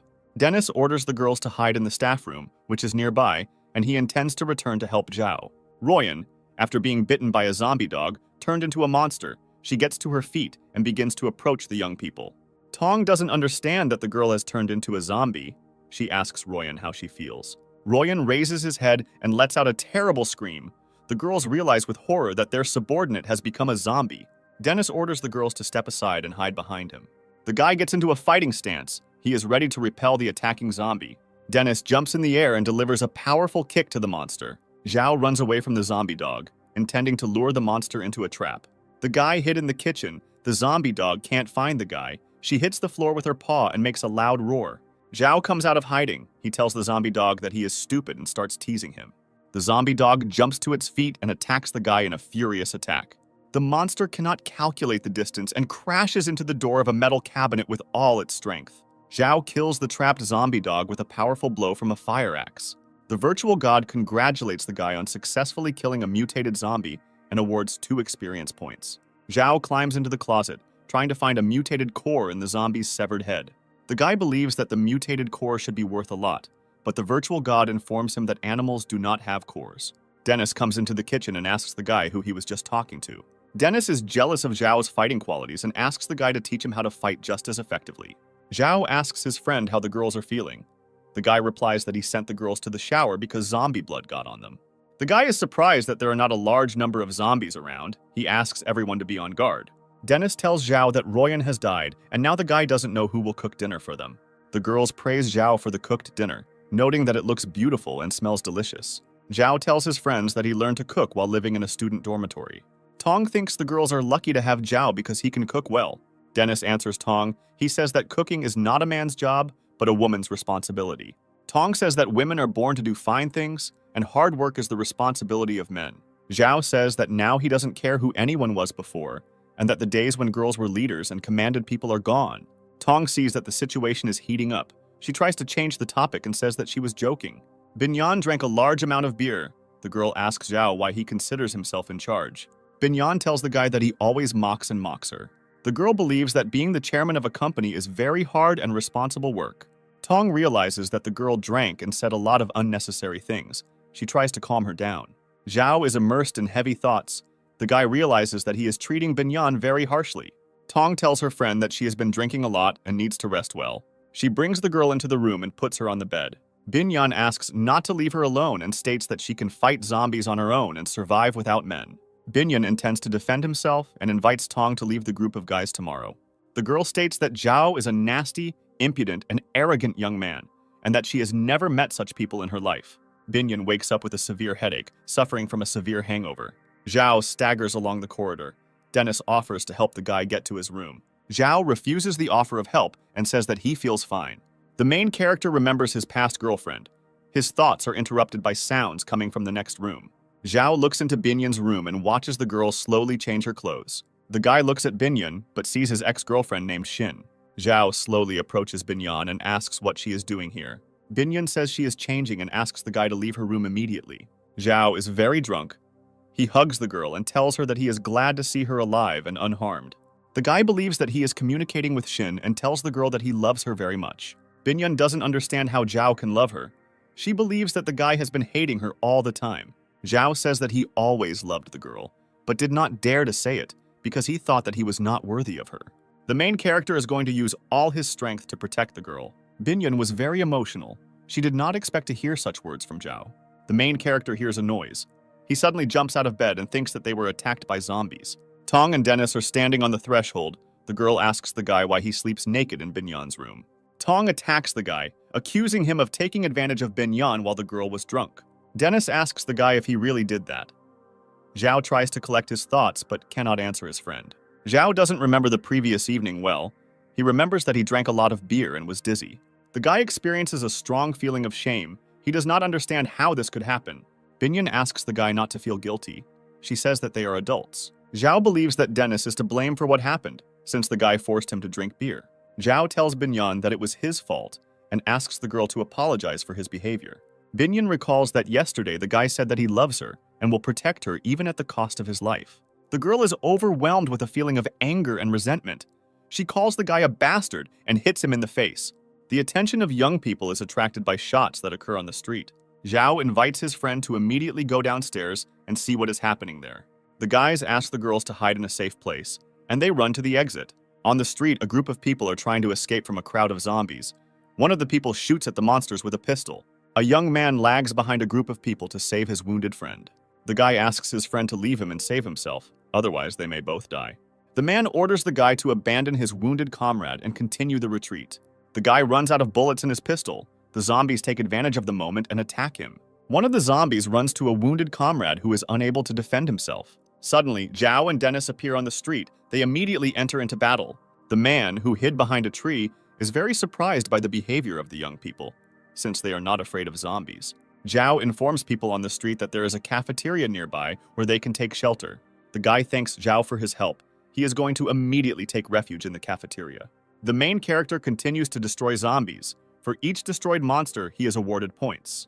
The virtual god informs the guy that he has scored the required number of points to increase his combat level. Dennis's voice is heard, warning the guy that a large group of zombies is approaching them. Zhao feels how the transition to a new combat level has improved his characteristics, and with new strength, he rushes against the superior forces of the monsters. The guy feels limitless power within himself. His perception of air currents and sounds has increased. Dennis does not understand where his friend got his enormous strength and colossal reaction. The surviving people run into the open doors of the cafeteria and are greeted by Tong and Binhyun. Tong is very excited. She thinks that you need to be careful with new people. A stranger tells others that his best friend has died, and he is going to bury him. The man demands that the guy immediately barricade the doors to prevent zombies from entering the cafeteria. Binhyun intends to stop the man and tells him that there are still people on the street. The man begins to barricade the door, telling the girls that most likely the young people are already dead.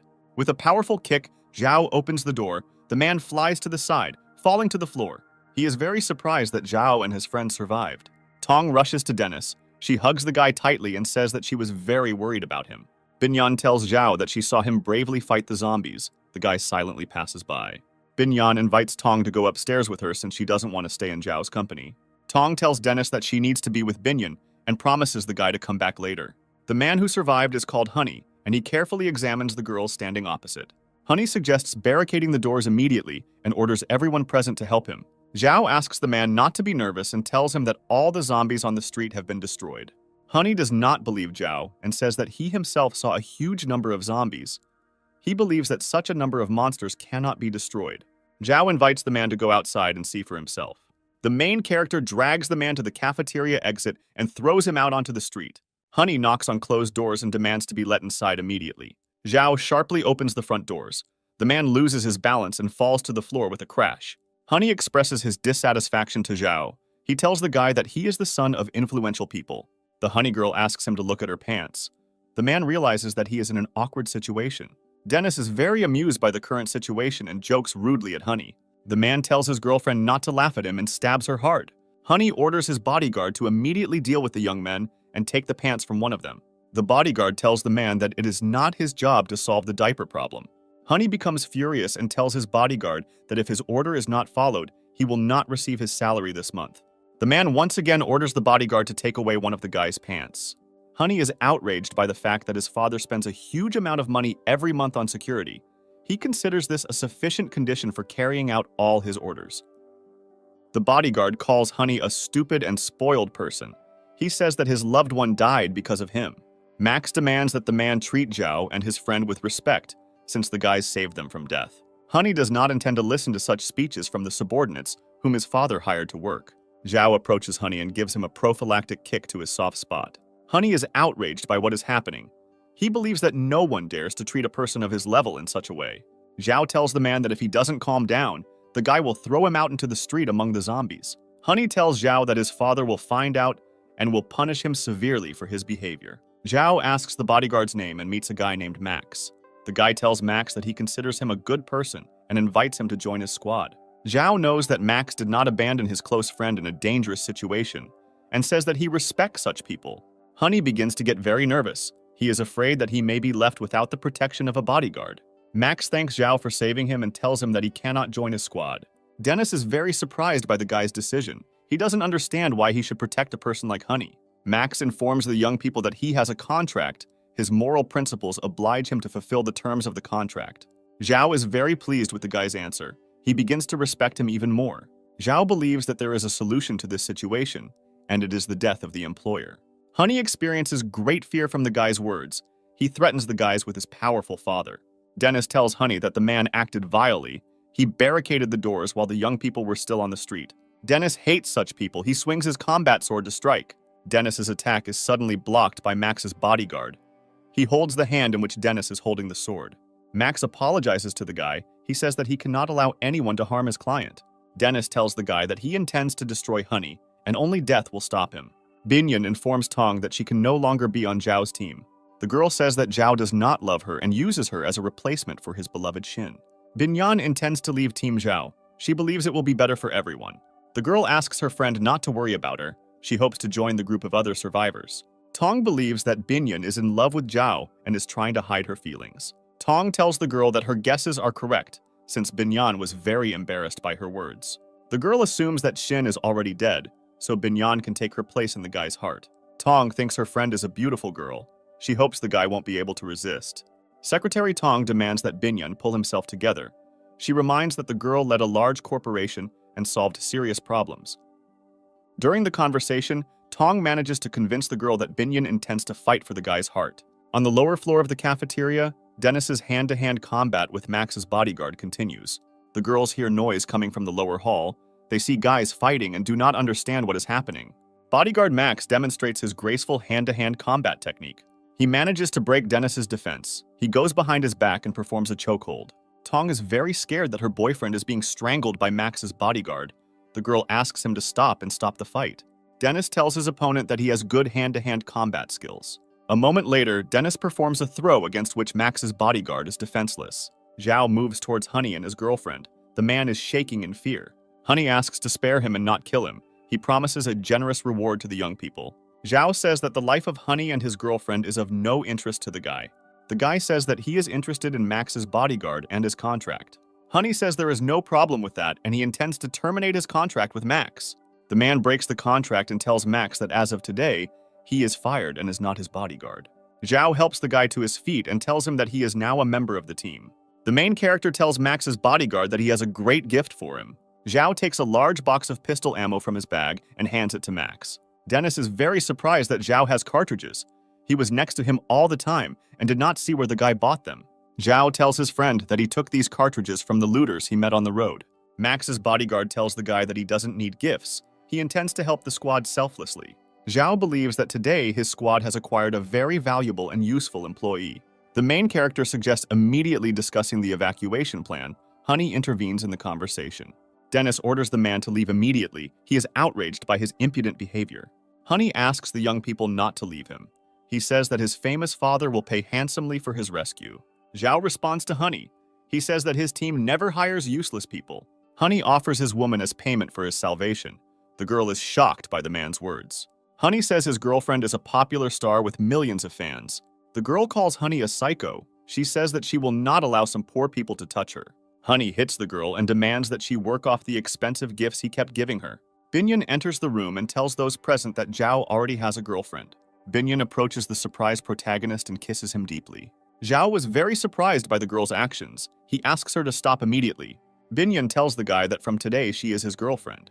Dennis tells his friend that Zhao already has a girlfriend named Xin. The Honey girl considers herself much more attractive than Binyan. She hates her rival. Honey informs the young people that he has secret information. His father owns a large, top-class shelter. The man offers to go to his father's hideout, guaranteeing a safe place for the young men as a reward. Zhao responds to Honey, saying that he is not interested in such an offer. Honey calls the young people idiots and cannot believe that they refused his offer. Zhao tells the man that his hideout is thousands of kilometers away. The main character reports that the base organized by the government is much closer. Max's bodyguard has heard about the government base and thinks it's a great idea. Honey finds his father's base much better and safer and insists on moving towards it. The girl asks Honey not to contradict the young people and says that there are acquaintances of his father at the government base. Honey compliments his girlfriend, saying it's a great idea. Zhao considers Honey and his girlfriend to be cunning and unreliable people and thinks about how to deal with them. Honey is shaking with fear. He thinks that the guy heard his girlfriend's words. Zhao allows Honey and his girlfriend to join the team, provided that they strictly follow all of his orders. The main character has prepared lunch. He offers to eat, immediately setting off on the road. Dennis eats the food prepared by Zhao with pleasure. Bodyguard Max is surprised at the guy's appetite. Honey and his girlfriend think this kind of food is terrible. They are used to eating in expensive restaurants. The Honey girl suggests going to the kitchen and finding better products. Honey agrees with her. They get up from the table and go to the cafeteria kitchen. A few minutes later, Honey and his girlfriend run into the dining room. They are very scared and scream loudly. Honey tells the young men that there is a female corpse in the kitchen. Zhao tells him not to worry. The young people tell Honey that in the kitchen lies the corpse of Royan, who has turned into a zombie. Zhao informs those present that lunch is over and orders them to hit the road. Zhao and Dennis are in the cab of the truck. The rest of the team is located in the container. Honey tries to get to know Binyan. He says he heard her called the chairman of the company. Tong demands the man to stop harassing his girlfriend immediately. Otherwise, she promises to complain to her boyfriend. Honey approaches Tong and says that he really adores beautiful girls like her. The man believes that the girls have chosen bad guys and offers to find them a good place when they arrive in the capital. Max's bodyguard threatens to break Honey's arm if he doesn't stop acting like this. Max reminds his former employer that the contract is terminated, which completely frees his hands. The guy says that he has endured the man's antics for a very long time, and his patience is running out. The door of the container opens. Zhao reports that the road ahead is damaged, and they will continue on foot. Honey is not at all happy with this proposal. He believes that traveling on foot is very dangerous. Zhao offers to let Honey and his girlfriend stay in the truck if they're that scared. Zhao's team immediately unloads from the truck's container. Honey is hesitant to join them. The Honey girl is very scared. She asks her man not to persist and to join the team. The Zhao squad moves through the abandoned streets of a small town. The guy demands everyone to be on alert. Tong is very scared and tense. The girl clings to her friend. There are a large number of zombies in the city. They hide in numerous gateways. Honey steps on an empty tin, causing a loud sound to be heard. The noise attracts the attention of zombies who are roaming the streets of a small town. Zhao demands that his team not move or make any sounds. Honey girl can't help but have a severe panic attack and screams loudly. A huge crowd of zombies, hearing human voices, rushes towards Zhao's team. The main character orders his team to immediately flee, and he himself decides to detain the attacking zombies. Using his fire axe, Zhao hits the monsters hard, hoping to hold off the zombies for as long as possible.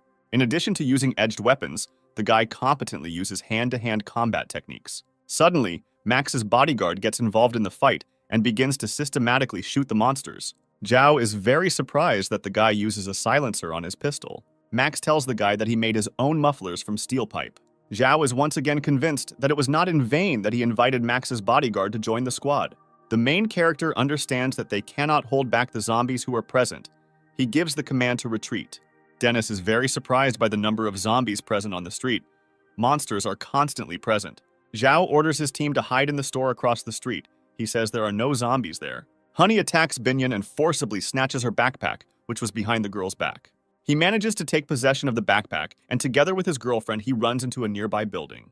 Tong asks her friend if she is okay, to which the girl replies that she sprained her ankle. Zhao understands that Binyan cannot walk on his own. He carries the girl in his arms. Honey believes that he has outwitted the Zhao squad. He wishes the young people to die on the street.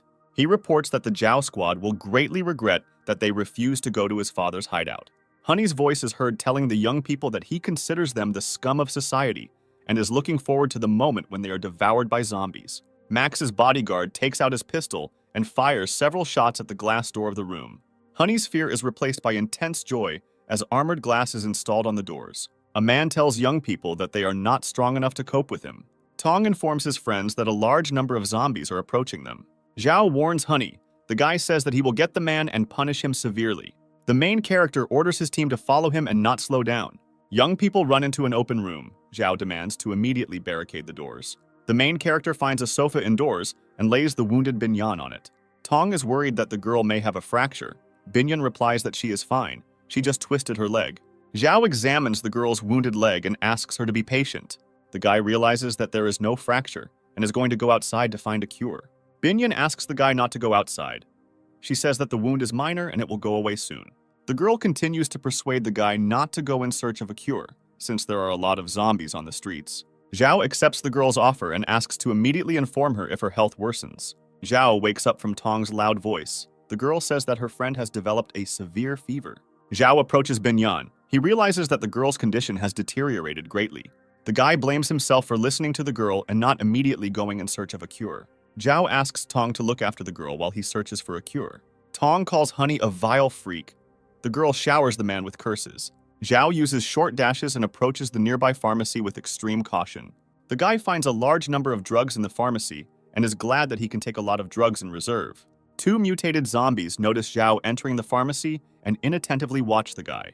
Tong does not leave the girl for a minute. Binyan tells his friend that he is very thirsty. Tong opens his backpack and realizes that Honey has taken the last of his water supplies. The girl goes to the sink to get water from the tap, but there is no running water in the room. Tong looks at her boyfriend standing at the entrance. She intends to ask him to find water. Dennis tells the girl that the squad leader ordered him to stay near the doors all the time and guard the exit. Tong grabs the guy by the ear and tells him that they need to have a serious talk. Dennis is surprised by the girl's actions. He asks her why she behaves this way. Tong tells the guy that Honey took all the water supplies, and everyone needs to take care of how to give Binyan something to drink. Dennis once again informs the girl that he cannot violate Zhao's orders. Tong raises her voice at the guy. She tells him that he must make his own decisions. The girl believes that Dennis should not constantly listen to Zhao and ask his permission. Tong demands the guy to immediately leave the premises and look for water. Dennis goes out onto a deserted street and thinks in which direction to start his search. Zhao, with the help of a virtual god, acquired a second level of power, which allowed him to cope with two mutated zombies. The guy pulls out the cores from the bodies of zombies and intends to exchange them for weapons in a virtual store. The virtual god informs the guy that his cores are low level and he cannot reuse them. Zhao reacts negatively to this news. The main character is thinking about what to buy in a virtual store with the points he earns. He decides to use the points he earns to increase his level of agility and strength. The virtual god informs the guy that the exchange was successful. Zhao wants to immediately test his skills in practice. The main character goes out onto the night street and heads to the building in which Honey is hiding. The guy swings his fire axe and hits the armored door. Honey is distracted from eating food and is disturbed by the sound of breaking glass. Zhao is pleased with his new level of strength. He was able to break armored glass that bullets could not penetrate. Suddenly, a car drives out of the building, in which Honey and his girlfriend are hiding. Honey looks out of the car window. He calls the guy a stupid freak and invites Zhao to catch him. The main character immediately gives chase, intending to catch up with the moving car. Zhao approaches the car and throws his fire axe at it. The throw turns out to be inaccurate. The guy misses, and Honey manages to escape. Dennis wanders the streets for a long time in search of shops or cafes, and finally he manages to find a fish restaurant. The guy enters the room and sees a large number of canisters in front of him.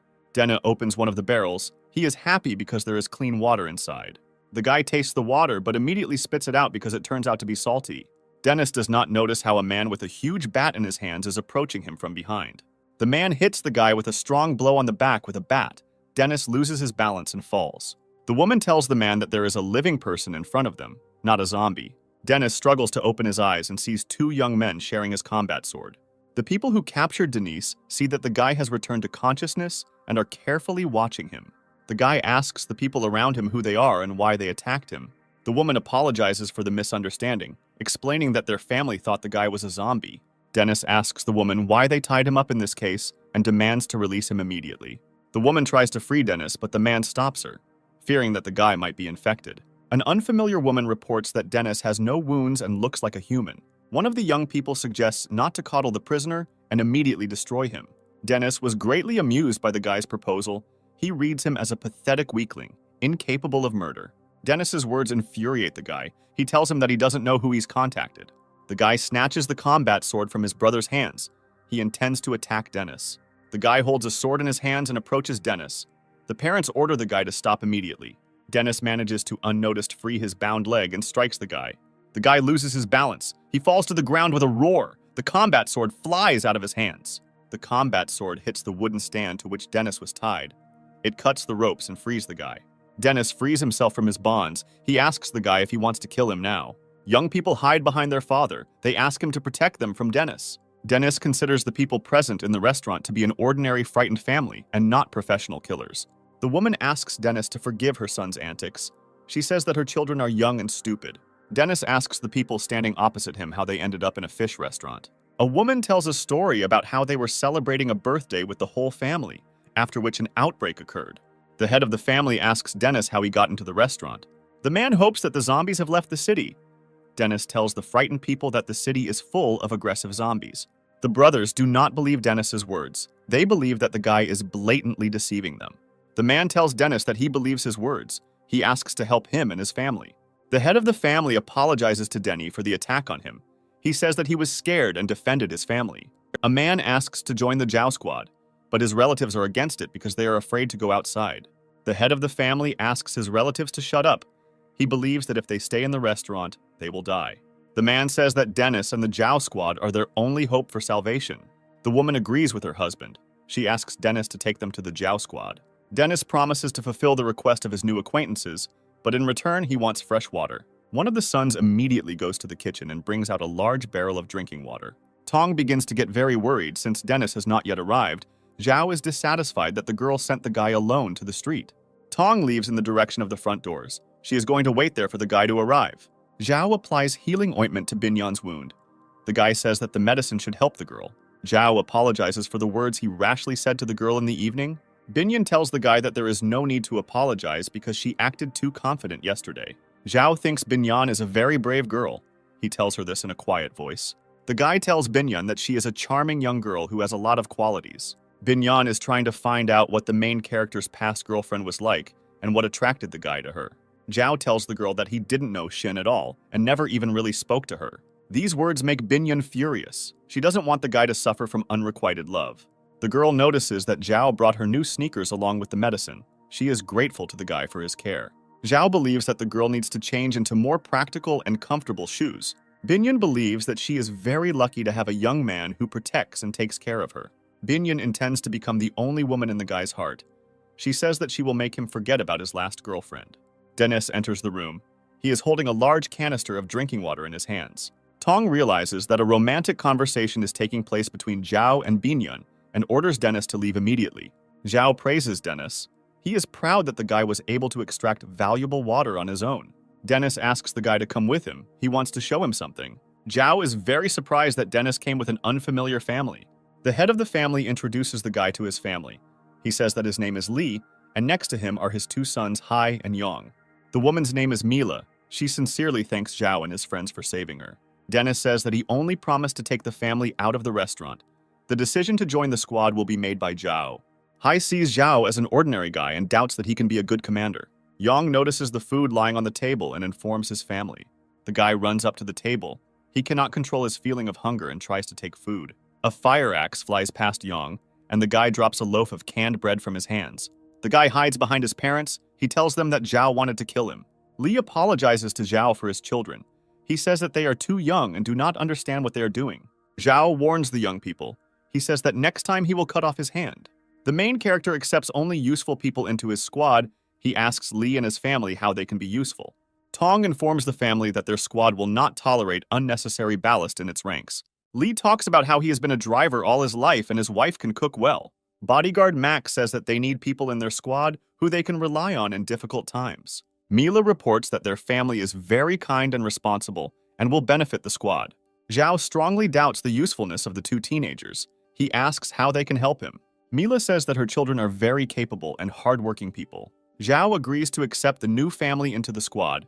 He informs them that food in the team is distributed in accordance with the work done.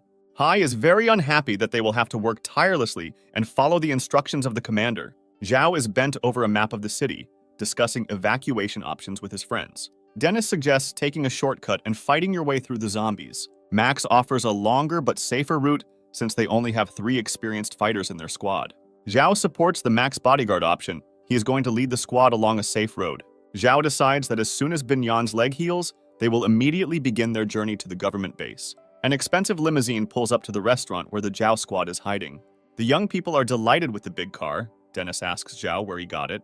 Zhao answers the guy. He says that he didn't waste any time and found a car parked in a nearby area. The guy throws the keys to Mr. Lee. He tells him that he has a new job. Mr. Lee is incredibly happy. He tells others that he has never driven such an expensive car in his life. The bright sun is shining. An expensive limousine is driving quickly through the deserted streets of the city. Tong asks his friend how her leg is. The girl replies that she feels good and the pain is almost gone. Yang studies a large number of different devices that are installed in the car. After some time, the younger brother finds a bottle of expensive vintage wine. The brothers are going to taste it. Mila orders her children to immediately put the bottle back and stop playing around.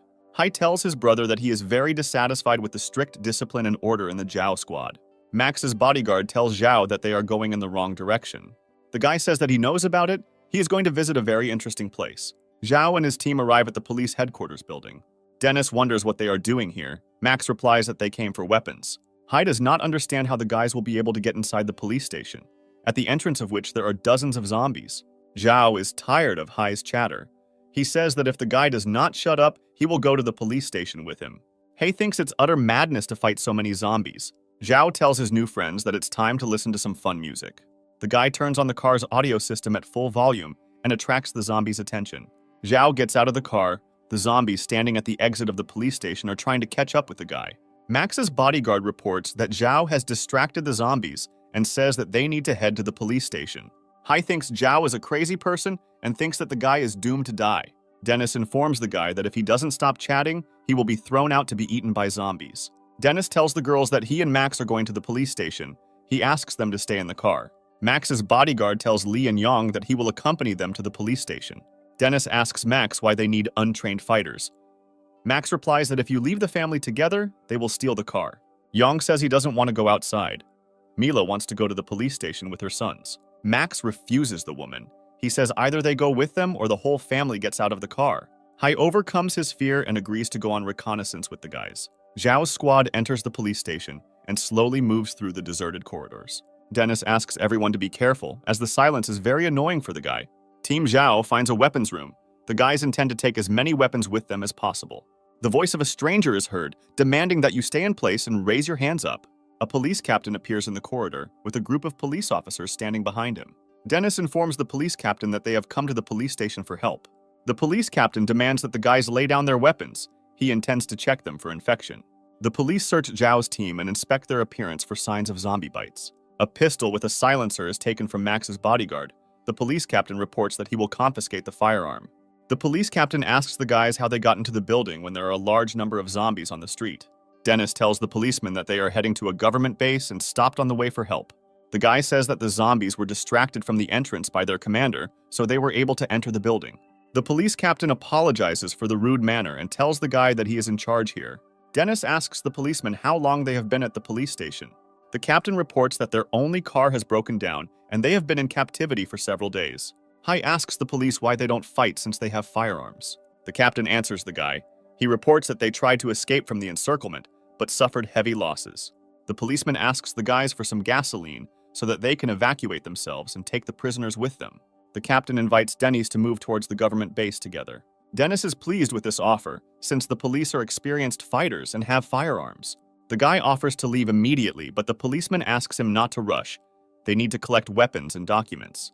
The captain suggests that Zhao's team rest for a while they get ready. Yang learns that there is food at the police station. He is incredibly happy about this news. Dennis asks the police to hurry up. As they have little time, the zombies may return soon. The captain promises to finish the gathering soon and says that his subordinate will take them to the restroom. Max's bodyguard asks the policeman to return his gun to him, but the policeman is in no hurry to do this. The captain notices the homemade silencer on the gun and states that it is unsafe. Max asks the law enforcement officer not to worry about this and claims that he has skills in handling firearms. Hai advises bodyguard Max not to argue with the police captain and give up his demands. Dennis believes that the police chief is worried about the life and health of bodyguard Max. Max agrees with the arguments of the guys and the police captain. He stops contradicting them. The police lead Zhao's team through dark corridors and into a break room. The guys stop near the prison cell. The accompanying policeman tells them that they have arrived.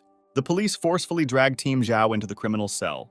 The policeman accompanying them orders them to sit quietly. Otherwise, he promises to shoot the guys in the head. Mila tells the policeman that there was a misunderstanding. She does not understand why they were locked in the cell. The man throws a strong kick at the bars, and the woman flies off to the opposite side of the camera. Hai is outraged by this treatment of his mother and hurls angry curses at the policeman. The sound of a pistol shot is heard. Bodyguard Max saves Hai from a bullet flying at him. Dennis becomes very furious. He says that he will tell everything to the chief of police. The police are very surprised by the guy's naivety. They look at him and laugh loudly. A voice comes from the next cell, which says that screaming and calling for help is pointless. The man in the next cell says that there are no police at the station. These are prisoners in disguise. The man's name is Feng. He is a policeman who was captured by criminals. Criminals in police uniforms look at a parked limousine. The gang leader believes that the car should have enough supplies and water. He orders his accomplices to go outside to capture the girls and take supplies. The gang leader feels comfortable in a world where chaos and lawlessness reign. The criminals believe that today is a good day for them, since the loot came into their hands. Zhao is very surprised that the decomposed bodies of zombies could haunt him for so long. The guy intends to destroy a large group of zombies and earn a large number of points for the virtual store. Suddenly, the zombies let out wild screams. They turn around and run away in horror. Zhao looks at what is happening in surprise. He does not understand what could have scared the zombies so much. On the pillar, the guy sees a creepy-looking monster who is looking at him carefully. The virtual god tells the guy that this monster is a second-class devourer. Zhao realizes that this monster will be very difficult to deal with. Its long tongue is especially dangerous. The devourer jumps off the pole and quickly approaches the guy. This type of monster has an increased reaction. Zhao has difficulty dodging its attacks. In addition to increased reaction, the devourer has enormous strength and endurance. He attacks the guy non-stop. Zhao understands that an ordinary person is not able to cope with such a monster. The devourer spits out its huge tongue, which instantly wraps itself around the guy's body. The zombie, using his tongue, lifts Zhao into the air. The guy is unable to escape from captivity. The virtual god informs Zhao that the devourer's weak point is his head, and the guy kicks him. The blow hits the target, the zombie loosens its grip, and the guy frees himself from the grip of his tongue. The devourer immediately turns around and tries to escape. Feng informs Zhao's team that the police captain is fake and is the leader of a gang. The policeman says that during the outbreak, the criminals broke out and killed his colleagues. Max's bodyguard says that he immediately noticed strange behavior in the fake police officers. Max asks Feng why the criminals left him alive and did not kill him along with his partners. Feng says that there are many places in the police station where a fingerprint or eye pupil test is required. Dennis tells the policeman that their commander is outside and he is not an ordinary person. The guy says that Zhao will soon come to the rescue and free all the prisoners. Yang asks Mila how she is feeling. The woman says that her stomach hurts a lot and that she might be injured. Dennis decides to help the woman. He approaches her and asks permission to look at her wound. Mila tells the guy that her death is inevitable and asks him to take care of her sons. She asks her sons to grow up to be worthy people, start families, and have children. Dennis tells the woman that she only has a small bruise. He asks her not to make sudden movements. Max's bodyguard tells his friend that the bandit leader knows about the car outside.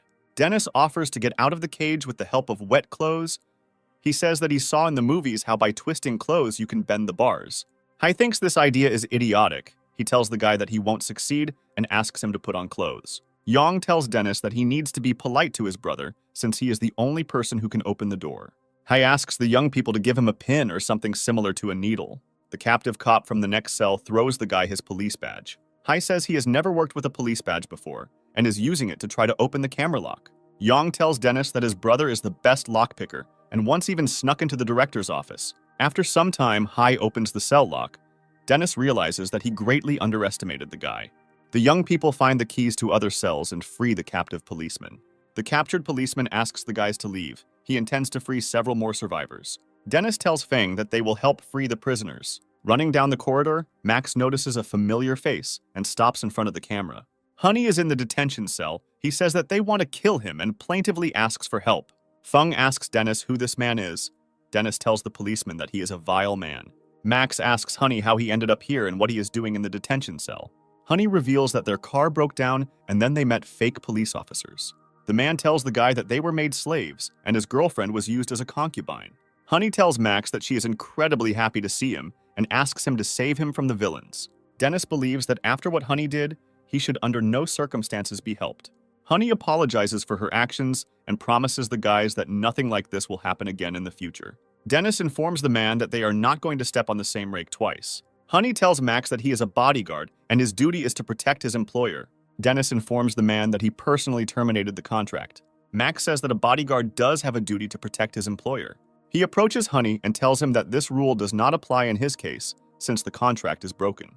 Max tells the man that he will give him the keys to the camera, and that will be the end of their partnership. Max's bodyguard throws the keys to the camera into a nearby dirty toilet. Honey is outraged by the guy's actions and intends to take brutal revenge on him in the future. Feng calls the elevator. The policeman is very surprised because the elevator has stopped working. The policeman tells the guys that the elevator is the only way out, and they won't be able to get out until someone from above comes down to them. The voice of Dennis is heard asking Feng what they should do now.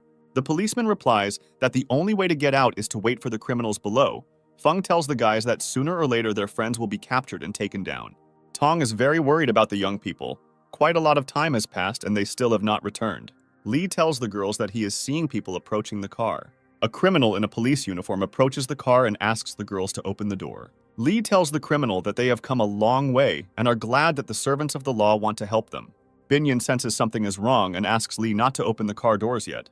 The girl asks the criminal in a police uniform where her friends are now. The criminal tells the girl that her friends are completely safe at the police station and asks to go into the building, as zombies may soon appear here. Lee thinks he should listen to the policeman and asks the girl for permission to open the doors.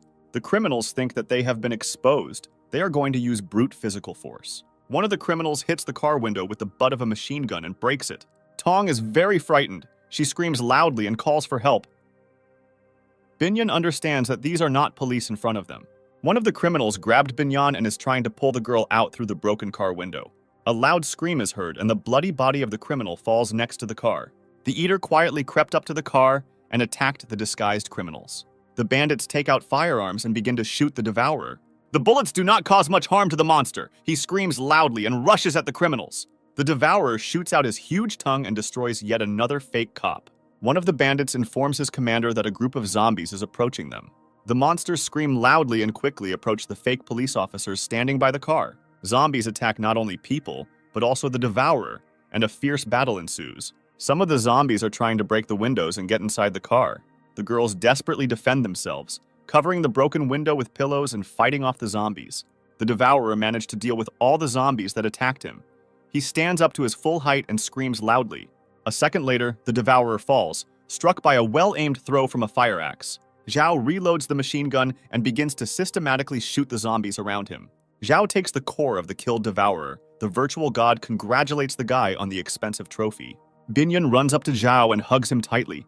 She says that she is glad to see him alive and unharmed. Binyan tells the guy that their friends are in trouble and are being held captive in the police station. Tong tries to stop Lee. The man intends to go to the police station to save his family. Zhao tells Lee that he won't be able to help his family because he doesn't have enough strength and the bandits will kill him. The guy tells his friends to stay in the car and close the doors. He says that he will lead the prisoners out of the police station. Policeman Feng and Zhao's team are waiting for one of the bandits to come down. The sound of a descending elevator is heard. The guys arm themselves with improvised means and set up an ambush. The elevator doors begin to open, and Feng and Team Zhao rush to attack. From the elevator, a crowd of roaring zombies attacks people. This greatly shocks the prisoners. Policeman Feng orders everyone to run and hide in the detention cells. Max's bodyguard and a police officer hold off the zombies so that the teenagers and their mother have time to escape. The young people manage to run into the cell and close the door behind them. The zombies unsuccessfully try to get them. Hei tries to open the doors on the backside of the cell to get out into another corridor. The guy opens the lock. Mila demands that her son stop burglary in the near future and find himself a girlfriend. Young people see a huge zombie approaching their mother from behind. Mila does not have time to react to the zombie attack. The monster grabs her and bites her on the neck. The woman realizes that she has no chance to survive. She asks Hai to look after her brother. Hai and Yong sit on the floor and sob loudly. They cannot come to terms with the death of their mother. Honey understands that he will have to get the keys to the camera from the dirty toilet. A man looks for his keys in the toilet and loudly insults Max's bodyguard. Honey says he will take brutal revenge on Max's bodyguard for the humiliation he suffered. He opens the cell door and orders his woman to leave with him. A man becomes very angry because a woman does not obey his orders. Honey tells the girl that she is defiled and unworthy of being his woman. The man runs out into the corridor. He intends to leave the police station. A moment later, Honey sees people running towards him. He realizes that zombies have broken into the room. Honey immediately runs back to her cell and tries to close the door behind her. Honey's ex-girlfriend does not allow the man to close the door to the cell. She blocks the bars with her hand. The girl tells Honey that he is a vile creature who gave her to the bandits in order to survive. Honey orders you to immediately remove your hand. The girl says that she doesn't want to live anymore. She intends to take Honey with her to the next world. Honey tells the girl that he is not going to die and kicks her. An angry zombie bursts into the open door of the cell in which Honey is located and immediately attacks the man. Dennis and his bodyguard Max desperately fight off the zombies attacking them.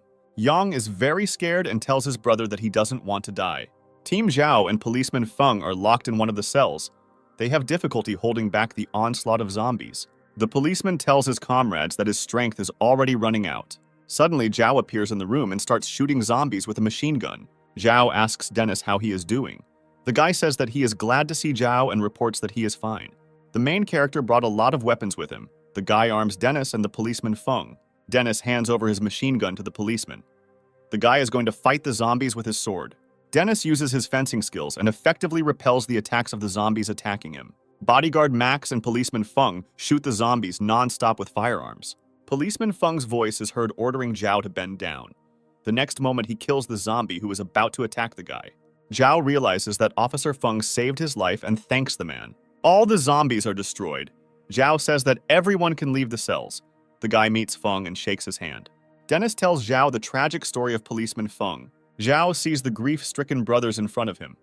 They tell him that Mila is dead. The guy says that his father is waiting for them in the car. Suddenly, the gang leader appears in the room. He points a weapon at Team Zhao and orders everyone to raise their hands. The gang leader tells the guys that they are still too young and stupid to cope with him. Policeman Feng raises his gun and orders the gang leader to throw his weapon on the ground. The gang leader demonstrates a bomb that is behind his back. He says that he can detonate it at any moment. The bandit calls the guys vile insects and intends to seize the car with two girls. Hai believes that his mother died because of the gang leader. The guy intends to take revenge and destroy the bandit. Hai holds the gang leader tightly and asks his friends to run away immediately. The gang leader pulls out a gun to kill the guy, but Hai blocks his hand. Zhao is very surprised by the guy's actions. Until the last moment, he considered him a coward.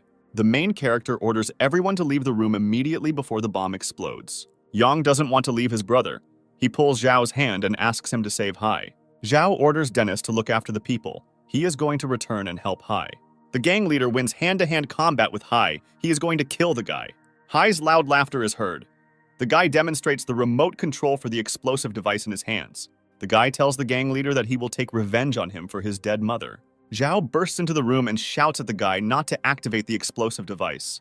The next moment, a powerful explosion is heard. Shards of glass and building materials scatter around. Binyan's attention is attracted by the sound of a loud explosion. The girl runs out of the car. His son runs up to Lee and tells his father that his mother and his brother have died. Binyan runs up to the surviving guys. She asks why Zhao is not with them. A girl breaks into a destroyed police station, hoping that her boyfriend is still alive. Binyan is searching the police station when she comes across a dead gang leader.